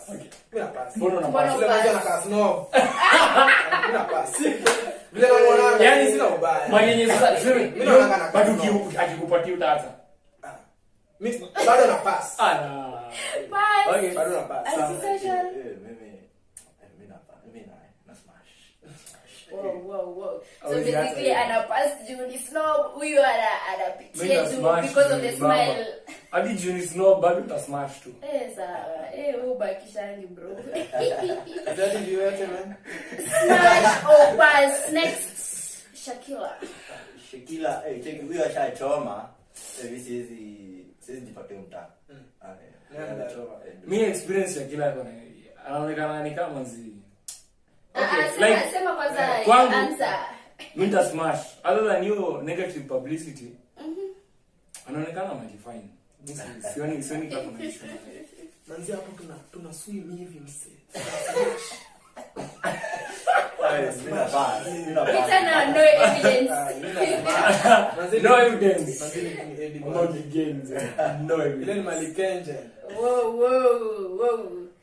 We ain't saying nothing. Smash or pass, Wahura. Hiyo mali ni safi wala. Mimi na pass. Bro. On personal reason. Bro, uko allergic to mali safi? Mbona useme reason? On na pass. Sawa. Una pass? Kwa nini pika ndo na smash kila kitu? Unaanza kufeel kama ibati ni kama. Mbona ni peka yangu na kila kitu? Nikwambia wewe wachani. Unajijua. Wachani. Yeah, anyway, okay, mimi kwangu smash. Mali fanya safi. Mimi na smash. Ni safi. Sasa. Okay. Lakini tumesema jana tumesema tuna mdems wengi hata ile chance mtoe mchali. Umanzi lazima tuongekaa smash. Tuongekaa smash. Lazima. One okay. Real boogie. Real boogie. Check. Real boogie. Pass. No offense. Mbona? Ni mdogo. Oh no. Dema anapenda vitu kubwa. Sawa. Real boogie is cute. He's poor, but okay, no offense, like in pass. The shoulder the monkey. Hiyo story nikisema pass unachora hiyo story. Number 2. Patient number 2 Mulamwa. Mulamwa ni mbigi. Mulamwa ni Mluya. Ni mbigi. Na ni mbigi. He's okay. He's Pass. Yo. Mulamwazi. like umesema Mulamwa wizi. Yo. Asa. Wewe utaki watu wakubwa. Utaki Sawa, watu basi. wakubwa. Acha nipatie Because sasa. okay, sawa. Acha nipatie sasa mwingine nikutuma. Nick. Smash. Nilijua tu. We have a party then. Okay, there's no way mse anaweza kataa ni kumtuma. He's cute, akona ndevu, he's dark, he's tall. Klasikia. Wanaume mnasikia hizo ndo zenye mamanga wanataka. No offense. Kama wewe ni short, wewe ni short na wewe si cute. Step. Kwa pesa. Hapo step. Hapa ndani kuna joto. Yo. Mumeniingilia sana bana. Next, smash or pass? Ronald. Wadau mimi nilisema pass before. Leo na pass. Leo nimepass. Leo umepass. Umepass. Benzema alikuwa huko, mimi nimepass. Alikuwa huko mimi Leo nimepass. unapumzika. Leo nimepumzika. I rest my case mzee. Mimi napenda gari kubwa manze. Napenda bima. Kama ni Benzo, mrenga ni bima. Gari ni gari kwa dereva. Gari ni gari. Hata gari kubwa ndogo, kiti ni ile ya dereva manze. Umepumzika sana. Mzee gari kubwa muhimu manze. Azimina smash. Hiyo gari inaziendesha aje? Gari kubwa muhimu manze. Yo. Smash or pass? Cartoon comedian. Cheki. Before muendelee mimi nimepass. Amenichoke mimi. Ashanichoke. Shock me daddy. Shock me daddy. Mira pass. See watu wanasemanga people who are funny are so like, you know, Mimi amenichoke. Men who are funny, but ladies who are funny lazima akwe na sura, akwe na haga. So unamaanisha? Sasa. Ni pass ama manze? Umekuwa pass. Personal reasons. Lakini Lakini mimi nisha pass na zale ni suffocate. hadi mimi nilikuwa suffocated saa. Smash or pass for Wambui? Wambui ama ni Wambui? Mali safi jamaa. Chezeni chini. Manze mimi na smash. Mimi na smash. Smash. Oh, safi. Hadi mimi na smash. Whoa. So hakuna mtu anapasiwa. Smash or pass? King Kalala, the king himself. Bila naona ameongea mingi hivyo. Hey. Naweza pea kitu, naweza mpiga stick. Wow. Seriously, sawa unaweza smash. Mbaya. Manze ile kitu na smash. Imagine hiyo sauti. Putting sound. Guys, where's your test? Hapa imetoka cheki. Unagonga hivi. Okay, for me it is a pass. Mimi na smash. Manze mimi na Cheki ongels. Hebu tuambie tukoje. Pascal. Sawa. Msanii anadunga. Smash. He's cute. He's awesome. Awesome. na Papa John's. Papa John's, Sky Brown. Hey, bro. Hey, Papa John's in the house. Kidogo Kubaya manze. manze. Ni kubaya. Kubaya. Johnny kubaya. Actually, okay, napenda maisha yangu. I would, but mse, unajua itakuwa tu and you are dead bana hiyo. Ameki Papa John's. Ashaki, Breeder. Cheki kwanza nikwambie story ya Papa John's. He's too big bana. As in wewe sema check mizari. Utachakiwa tu. Atamtaka pa kidogo tu na umenyuria. Manze he's good but It's too rough. It's too huge. Sawa. huge. So unapenda vitu kubwa lakini Unapenda vitu kubwa lakini But not si bigi sana. Manze tuko na kato dawa mlisahau.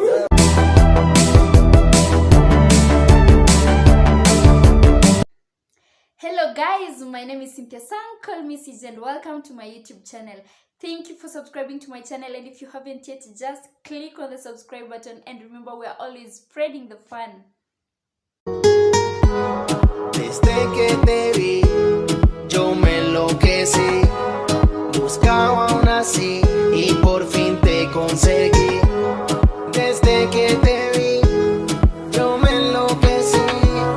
Buscaba aún así y por fin te conseguí. Y ahora me So today I'm back again with another video, and in my previous video I talked about the turn-ons on girls, ladies, or the women, and so today I'm going to talk about the turn-offs on the girls, ladies, or the women. And I bet this video is going to be interesting and really beneficial for you guys also.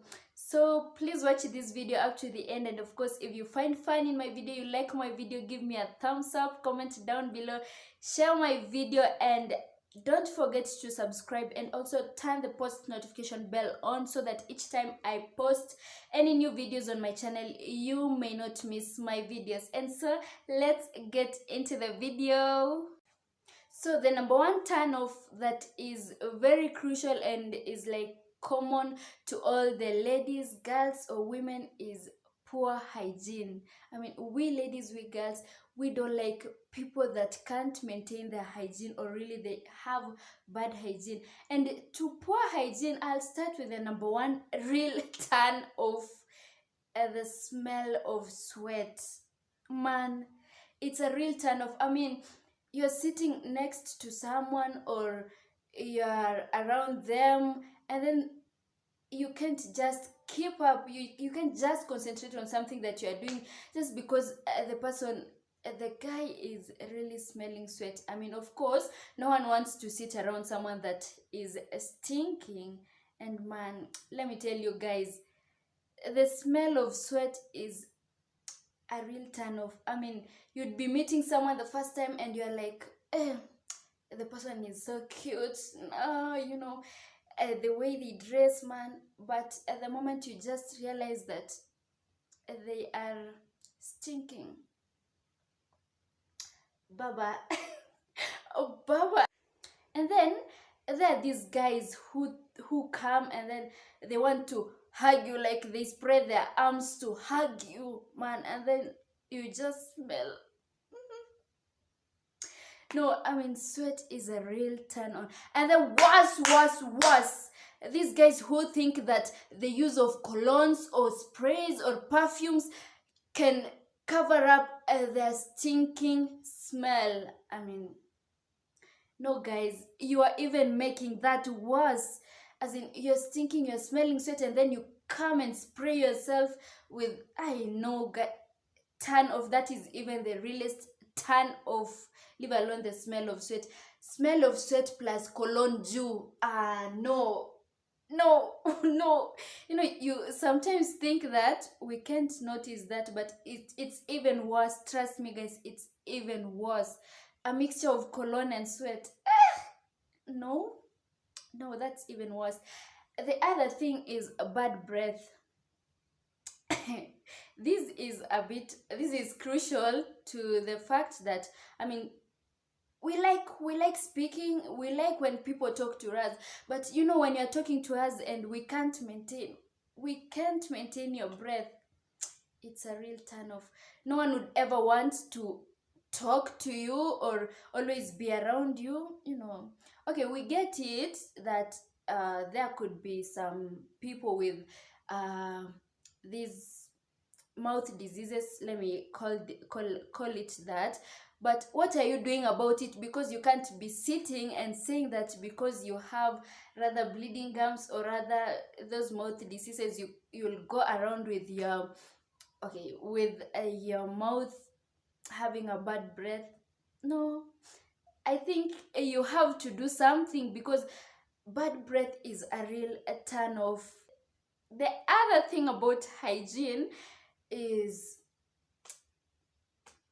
stinking shoes or stinking feet. I mean, at a situation where someone comes into your house and then they have stinking shoes and they're not taking charge, as in you're in a room and then everyone, okay, you know, because it's always difficult for someone to tell you, hey, your shoes or rather your feet are giving us a problem. So there are these guys who just come and sit and they're comfortable enough, they pretend like nothing is going on.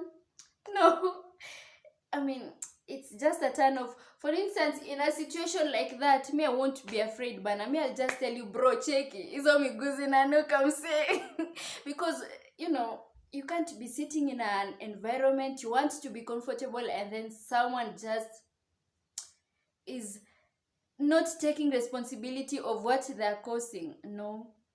So I think you should, I mean, if you know that you have a problem with your feet or something, I think you should take the control measures, or rather do something, Bana. Do something, you know. Yeah. And then, you know, I think having a good hygiene, or having a bad hygiene, shows that you literally don't care about yourself. You don't really take charge about yourself. So if you don't really take care Of why should yourself. I trust you with you taking care of me? So poor hygiene is a real turn off for girls, for women, and then for ladies. Guys, get that really careful. The number 2 turn off on us is braggers. Braggers. We don't like braggers. We don't like people who just brag about everything. I have this, I have that. I mean, you ever complimented a guy, like you tell them, oh, your shirt is so nice, or your trouser is so nice, or your shoes are so dope, man, and then they all of a sudden they start, boom, this one I bought it at $25. It's in fact the cheapest in my wardrobe. I have others. I have another one of $100. I even have a car. I have this, I have that. Pull up, nigga. We ain't interested. I mean, we just don't like braggers. I mean, stay humble, dude. We don't want to know. We don't want to know what you have. At the same time, take us slow. I mean, bragging. What's the essence of bragging? We don't really like braggers, and a guy who really brags is a real turn off. I don't know if it's for me, but I bet other ladies also don't like people who really brag a lot. A lot. I mean, brag once in a while, okay. I mean, you can't just buy a car and then it's you alone who knows that you have a car. No, that is allowed for you to brag, but not over bragging. Brag once in a while.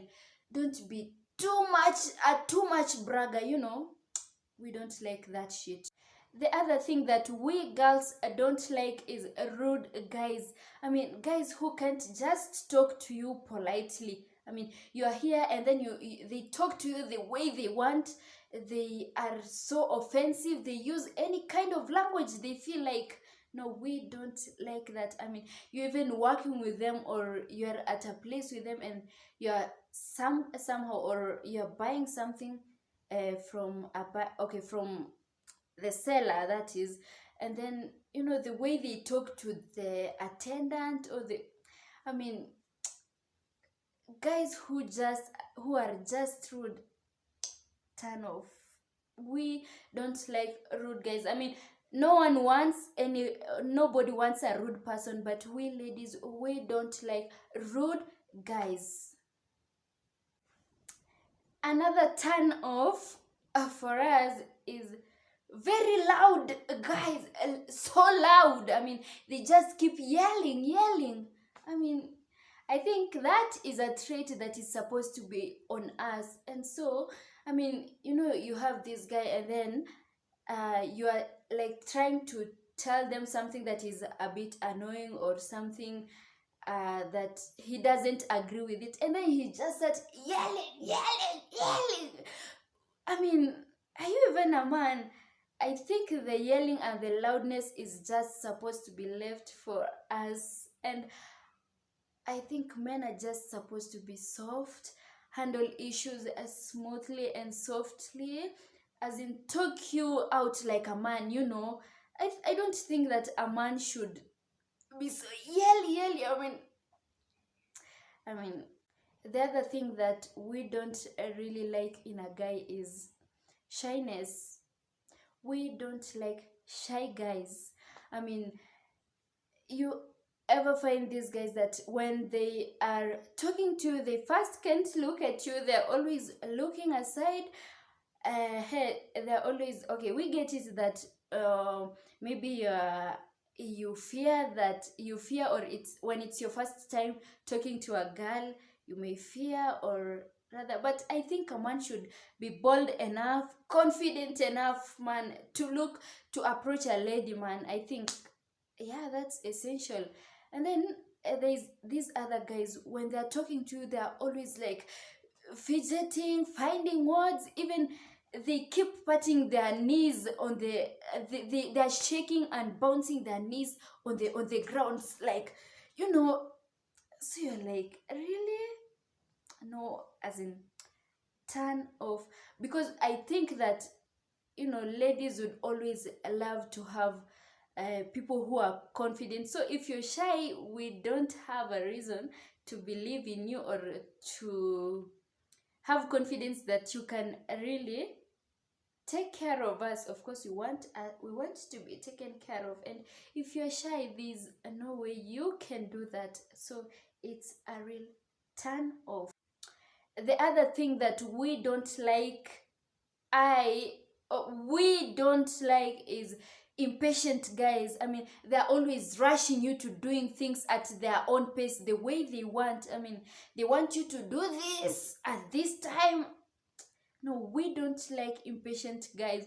I mean, you are there on the guy hits your DM, maybe on Instagram, Twitter, or maybe Facebook, and then the first thing, they're like, hi, can I have your number? I mean, pull up, take me slow, at least say hi, and then the next thing, how are you doing, until you can know that I'm fine, and then you can now go ahead and ask me for my number. And then before I go on, there's this thing about the number. You ask for my number, and then you take 3 weeks is when you now text me. We don't like that shit. It's a real turn off. I mean, you ask me for my number this today, and then I wait for you to text me. I know by the end of 3 weeks I'd have forgotten who you are. Who are you? We don't really like that thing. If you ask for my number today, text me today. Yeah, that is it. Another thing about impatient guys is, now you've given them you have given them your number, and they're texting you there on WhatsApp, and then the next thing, they after they have just been on your WhatsApp, the next thing, send me your pics. Guys, let me tell you, no lady likes that request. Is it a request even? Yeah, it's a real turn off. A guy who like, send me your pics. No, it's always a turn off for most ladies, by the way, not me alone. It's always a turn off. Furthermore, you're on Instagram, you're telling me to send you my pics. My friend, all my beautiful pics that I think I can send to you are the one posted on Instagram. So no, we don't like the aspect that guys keep asking us to send them their pics. It's a real turn off. For instance, me, honestly, you ask me to send you my pics, turn off. I don't like that request. I really hate it, by the way.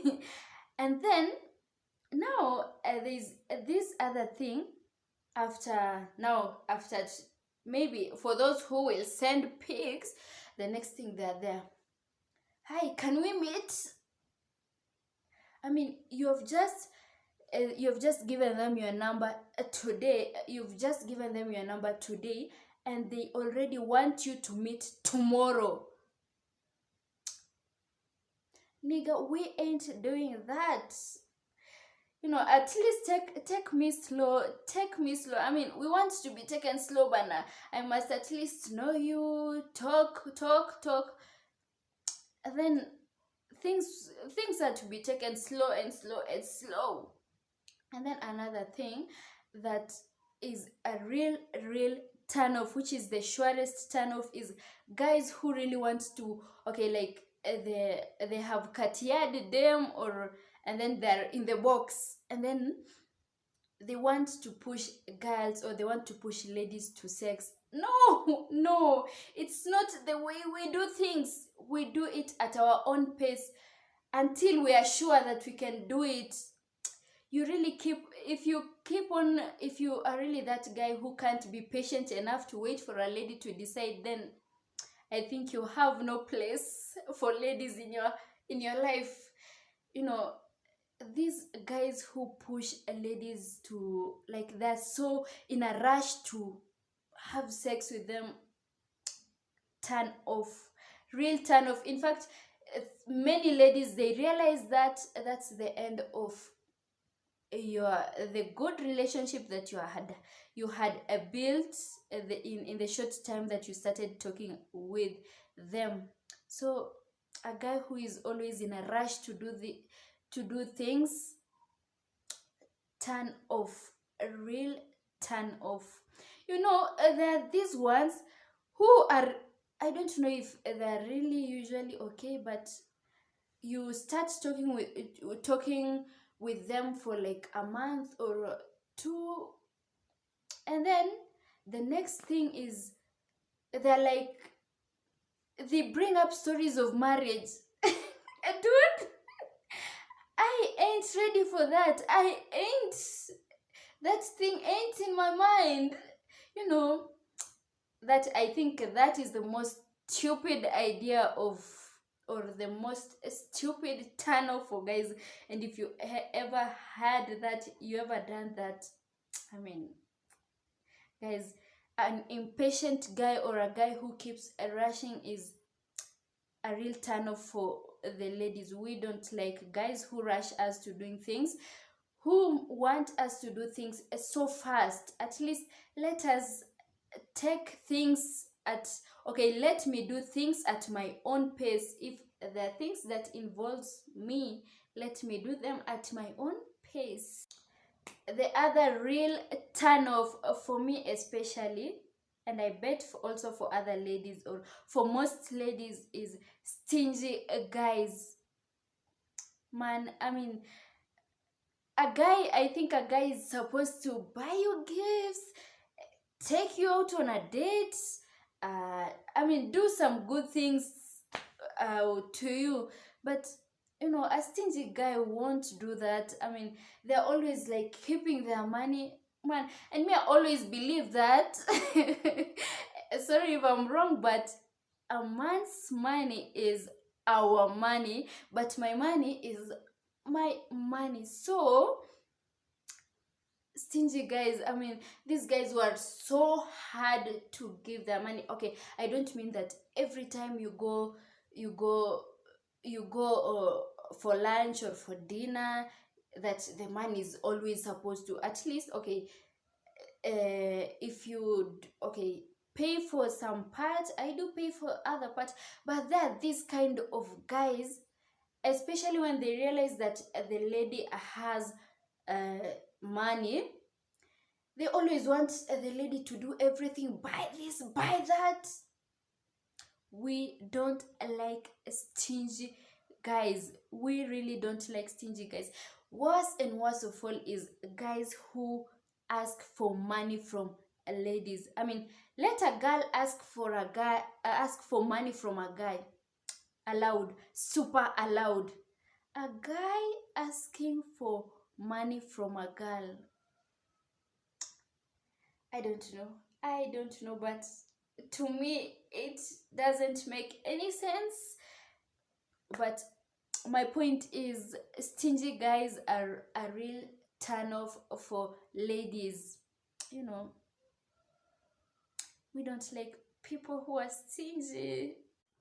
The other thing we don't like, or I don't like about guys, is guys that are super available. I mean, morning they're there, every time they're always there. I mean, you know, okay, I don't know if this is for me alone, but I bet also other ladies don't like guys who are super available. Okay, I don't mean that you shouldn't be available for us, but have some time, manze, to at least engage in something that keeps you busy, something that at least by the end of the day you know that I achieved this. Or you shouldn't be like, okay, I think a super available person is an idle person.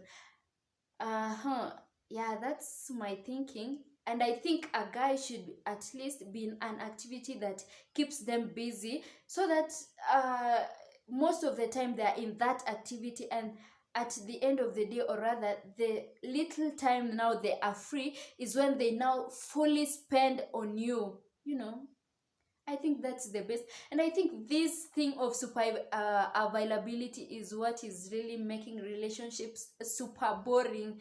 I mean, because they're always there, you're always, I mean, when you're having something, or you're with somebody all the time, the thing becomes boring at some point. So I or we I don't, this is not actually for every lady, that is what I'm sure of, because there are people who will always want, but I don't think super availability.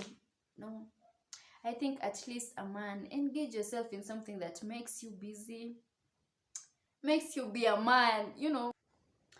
The other thing we don't like about guys is these guys who really like to speak about their ex. I mean, every time, oh, when I was with this, we used to go where, oh, when I was with this, I used to do this, she was really this. Let me tell you guys, we don't like that, because at the moment we are there, we want the full concentration on us, and we are not interested in the stories that happened to you where you went with the ex. No, we don't like that. So guys, you should stop talking about your exes. That is when you are talking to, as in you're talking to me, you're talking to the girl. I mean, you can talk about your exes with the bros. Okay, you're, the bros. But for me, okay, or for girls, you're with your current and you are talking about your ex. No, guys, it's a real turn off. The other thing is we hate is these guys who like extended attention. I mean, for instance, you're not a guy, okay? You look at a guy and you realize maybe they are working nice, or for instance, they were looking themselves in the mirror. They were looking at themselves in the mirror, and then you notice them, and then you're like, okay. And then the guy goes a further extent, and now they start exaggerating. They start like, and then they even spend most time in that place, now that they have realized you are looking at them. Or maybe you steal a glance at a guy, and then they realize that you are looking at them, and then now they start exaggerating, now that they know that you are looking. If we were even interested in that, that is where our interest is really turned off. We don't like that. The other turn off that is I don't know, it's habitual or it's something. For me, I really hate this thing that guys walk while holding in between their pants. I mean, I really don't like that, and I never understand why guys do that, but it's a real turn off, because I see a guy do that, and man, I literally lose interest on them. It's a real turn off. I don't know if you get me, but I'm going to demonstrate how they do it. This thing they do, ati, oh, ati, and then they start bouncing, ati, oh. Guys, we really hate that thing. We don't like that. Okay, personally, I don't like that. The other thing that we don't like is guys that beat around the bushes. You know, they want to know something, but then they start asking you this, they ask you that, they ask you that, they go behind, they ask you things because they want you to like realize that there's something they're trying to ask you. Honestly, guys, to be honest, I can't get in your mind, and even though I have realized what you are really trying to get from me, I won't do that. I won't take you there. Like, until you are there, me, I'll keep answering the question that you are asking. Ask me this, I answer this the way it comes. I mean, it doesn't hurt guys to like ask you. First, you ever find these guys that they ask you at can I take you out on a date? Ama nitapigwa. Really? I mean, I think that was like trying to ask me if I am dating, which is very simple. If you asked me, hey, are you dating or are you seeing someone? Simple, clear. I would literally answer you the way it comes. Like, rather than waiting the bushes. Honestly, me, that's a turn off. I don't like that. Me, I love when guys are direct to the point. I mean, and I think that is what men should be like. Like, go direct to the point. We don't like wasting time.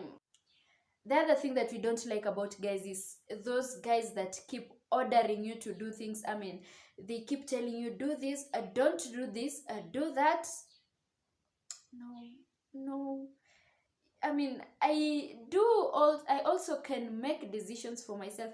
You know, they like to tell you, put on that, don't put on those earrings, I mean, put on these ones. No, as in, at least give me, as in, you should at least try to find out my view or what I want, and then you can now tell me, I think you should do this, or what do you think about it? Because, you know, you can't just keep like giving your opinions. My last turn off for today, because I think my video is long enough and I don't want this video to be boring for you guys, is okay, it's this thing that seems to be a compliment by a guys, or rather the guys see it as a compliment, but ladies don't like when you tell them directly that you look good without makeup. I mean, I think a guy should like find a way to tell them, but not really directly, because let me tell you guys, putting on this makeup has never been, it's not like so easy. It includes so many activities of putting on, taking it off, trying to find another style.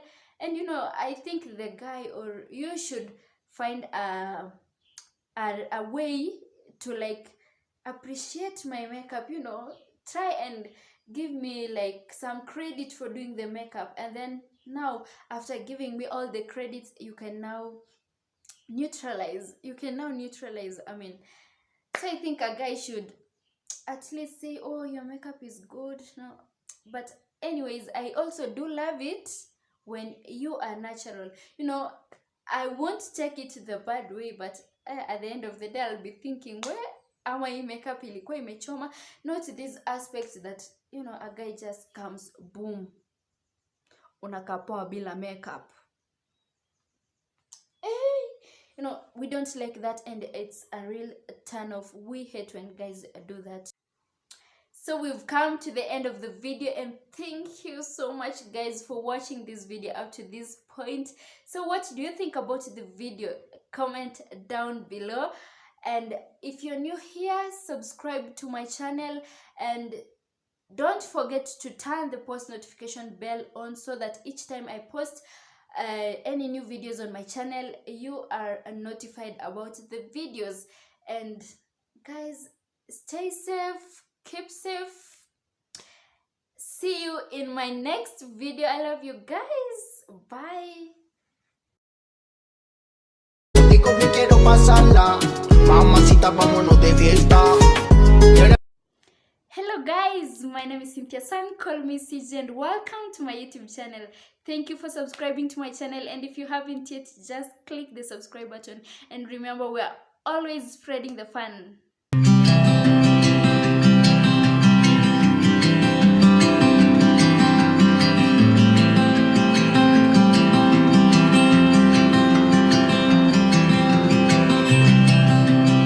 So as you've seen from the title of the video, you already know what I'm going to talk about: real turn-ons on ladies, girls, or women. So I bet this video is really going to be beneficial for the guys, so watch this video up to the end. And if you like this video, give me a thumbs up, comment down below, share, and don't forget to turn the post notification bell on so that each time I post a video, you may not miss my video. And so let's get into the video. So the number one turn on is a good listener. You know, every girl, every lady, every woman wants to be listened to, and you know, finding a guy who is patient enough to listen to your story, you know, listen to your crazy stuff, listen to your bluffs, man. Man, it's a real turn on for guys. I mean, a guy who is so patient. You know, we sometimes talk, you know, things that don't make sense, but finding a guy that is really patient enough to listen to your stories, man, it's a real turn on. You know, a real turn on. A good listener, man, it's a turn on. So the number two turn on is a humorous guy. This is particular for me because I really love funny guys.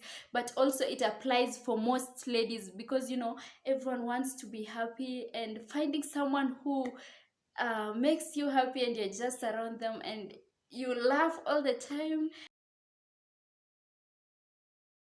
man, it's a real turn on. I mean, as long as they're not making fun of other people or fun of other situation, man, you know, I think a guy should really find out the things that make you happy, the things that make you laugh, you know, and now bring out the humor in you. I mean, you know, if finding such a guy who can make you laugh all the time, make you happy. The number three turn on the girls, the ladies, or the women is self-confidence.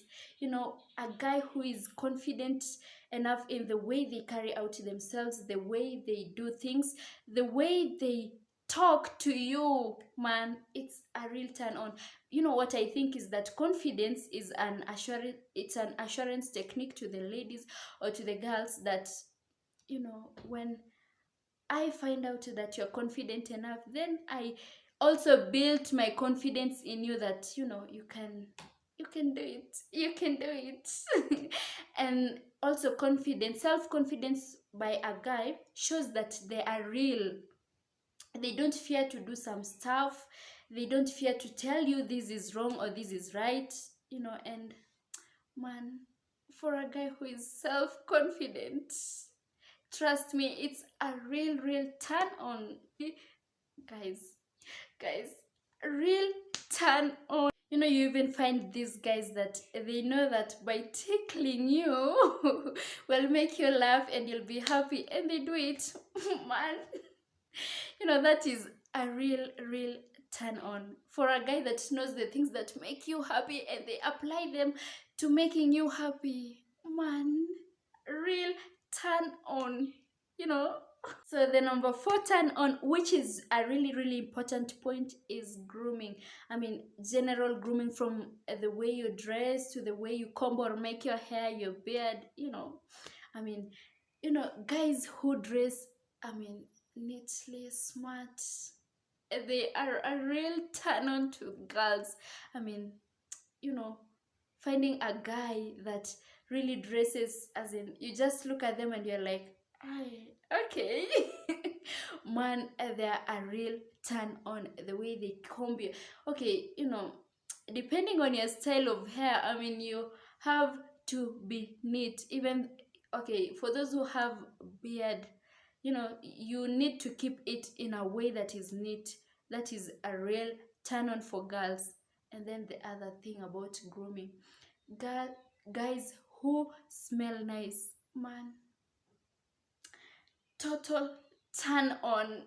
I mean, you know, having to hang around someone who really smells nice. You every time you want to hug them, you want to walk around them, you're never tired being around them, man. Smelling nice is the realest turn on for girls, you know. Real turn on. The number 5 turn on of the girls, ladies or the women, is an ambitious guy, you know. A guy who has goals, either short term or long term or both, you know. Man, real turn on. I mean, a guy who wakes up every morning and knows that he or she has to do this to achieve this by the end of the day, or has to do this and has to achieve this by the end of this time, you know. And they're always chasing their career. Okay, not that they don't have the time for you, but they have to chase their career. They're also focusing on achieving, you know. Man, those guys are really a turn on to the girls, man, you know. Real turn on.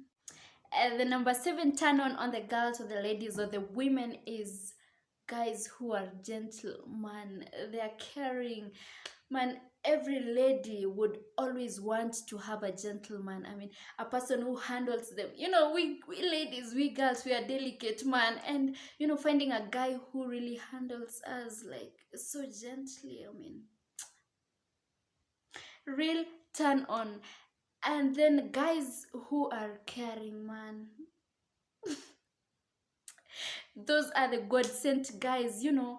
I mean, you tell them you're traveling in the morning, and after some time they call on you to ask you, did you arrive safely?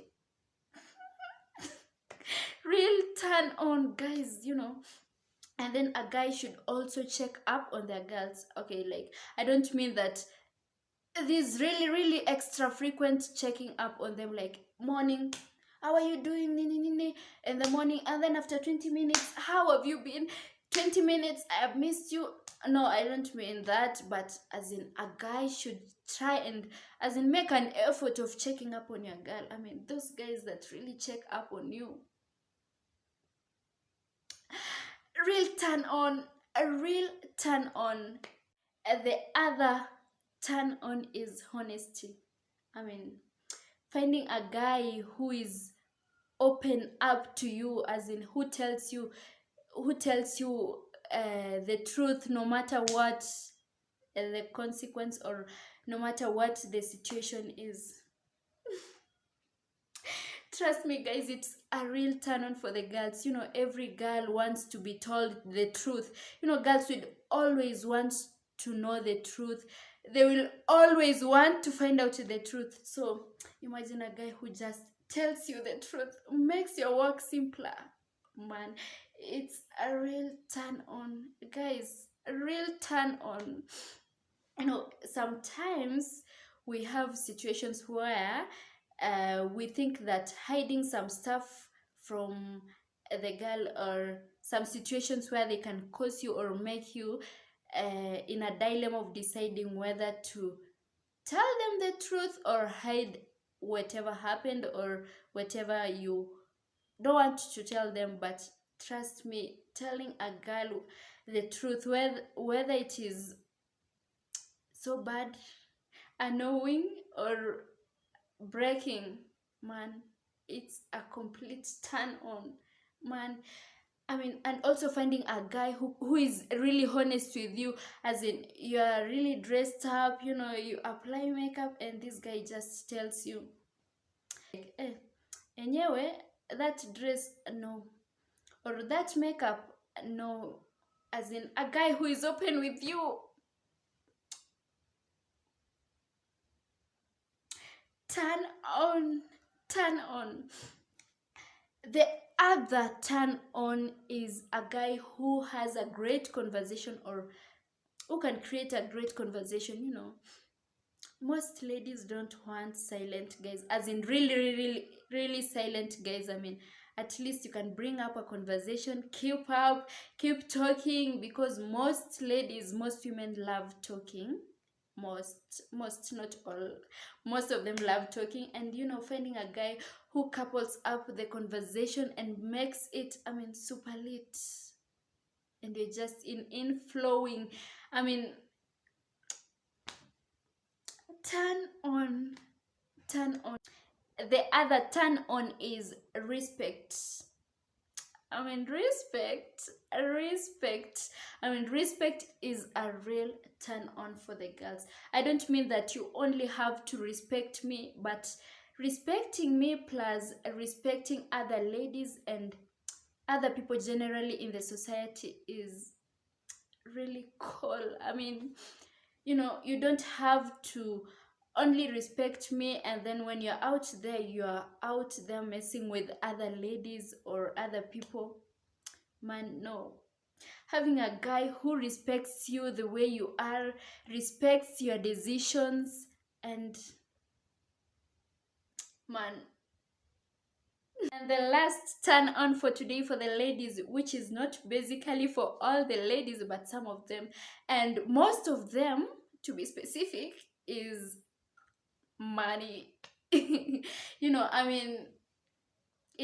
isn't a must that a guy should have really, really much money or have dollars, but trust me, guys, having money is a turn on for the girls, for the ladies, for the women. This is real.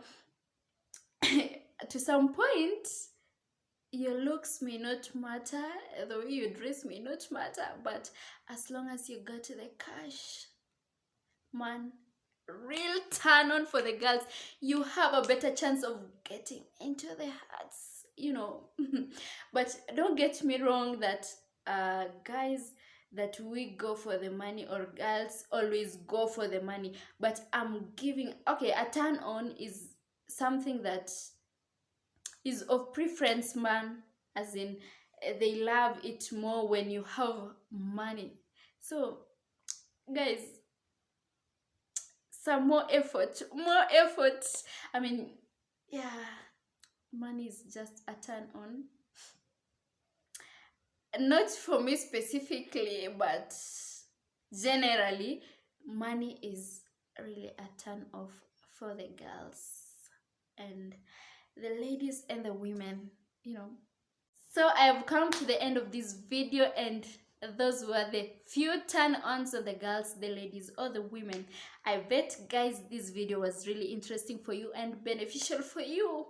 So if you liked this video, give me a thumbs up, comment down below, share my video, and subscribe to my channel if you haven't subscribed, and then turn the post notification bell so that each time I come up with more interesting and fantastic videos, you are notified of the videos that I post. If you've watched up to this end, you're another turn on. You are another turn on. Thank you so much, and I love you so much. Till I do a next video. See you guys in my next video.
to achieve this by the end of the day, or has to do this and has to achieve this by the end of this time, and they're always chasing their career. Okay, not that they don't have the time for you, but they have to chase their career.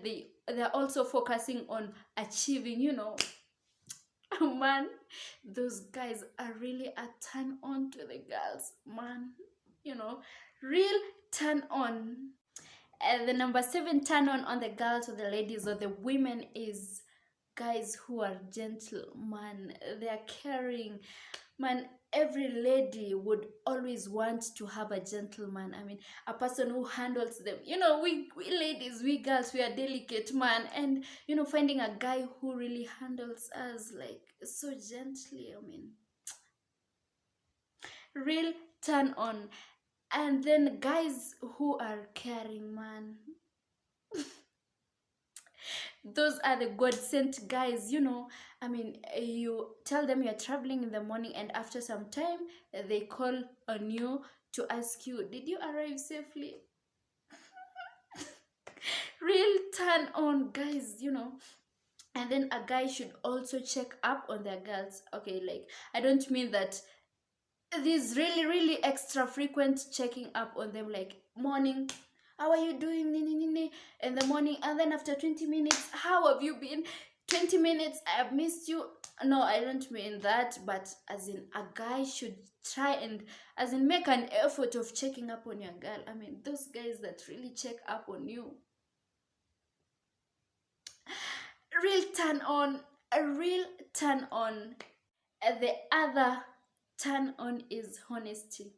I mean, finding a guy who is open up to you, as in who tells you the truth, no matter what the consequence, or no matter what the situation is.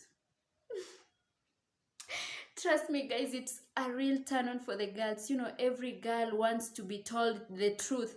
Girls would always want to know the truth.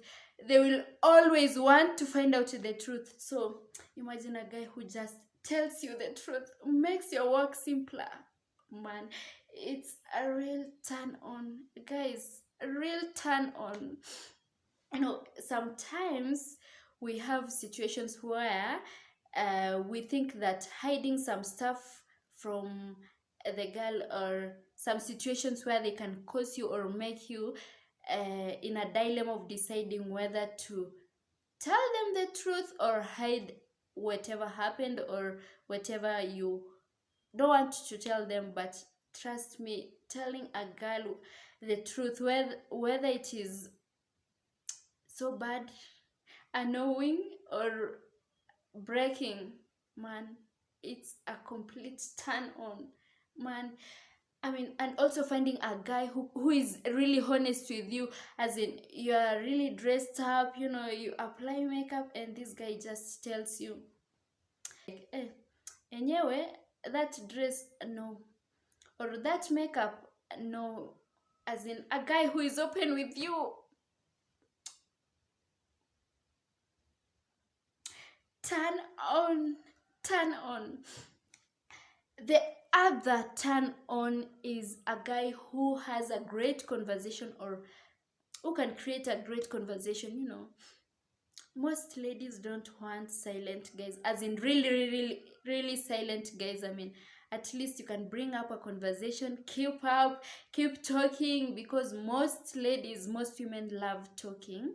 Most, not all, most of them love talking. And finding a guy who couples up the conversation and makes it, I mean, super lit, and you're just in flowing. I mean, turn on. The other turn on is respect. I mean, respect.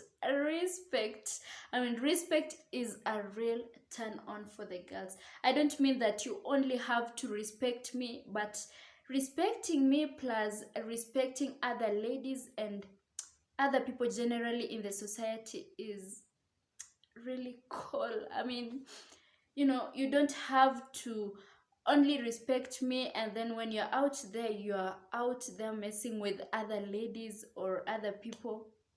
Man, no. Having a guy who respects you the way you are, respects your decisions, and man. And the last turn on for today for the ladies, which is not basically for all the ladies, but some of them, and most of them, to be specific, is money. You know, I mean, it isn't a must that a guy should have really, really much money or have dollars, you know, but trust me, guys, having money is a turn on for the girls, for the ladies, for the women. I mean, this is real, you know. To some point, your looks may not matter, the way you dress may not matter, but as long as you got the cash, man, real turn on for the girls. You have a better chance of getting into the hearts, you know. But don't get me wrong that guys, that we go for the money, or girls always go for the money, but I'm giving, okay, a turn on is something that is of preference, man, as in they love it more when you have money. So guys, some more effort. I mean, yeah, money is just a turn on. Not for me specifically, but generally, money is really a turn off for the girls and the ladies and the women, you know. So I have come to the end of this video, and those were the few turn-ons on the girls, the ladies, or the women. I bet, guys, this video was really interesting for you and beneficial for you. So if you liked this video, give me a thumbs up, comment down below, share my video, and subscribe to my channel if you haven't subscribed, and then turn the post notification bell so that each time I come up with more interesting and fantastic videos, you are notified of the videos that I post. If you've watched up to this end, you're another turn on. You are another turn on. Thank you so much, and I love you so much. Till I do a next video. See you guys in my next video.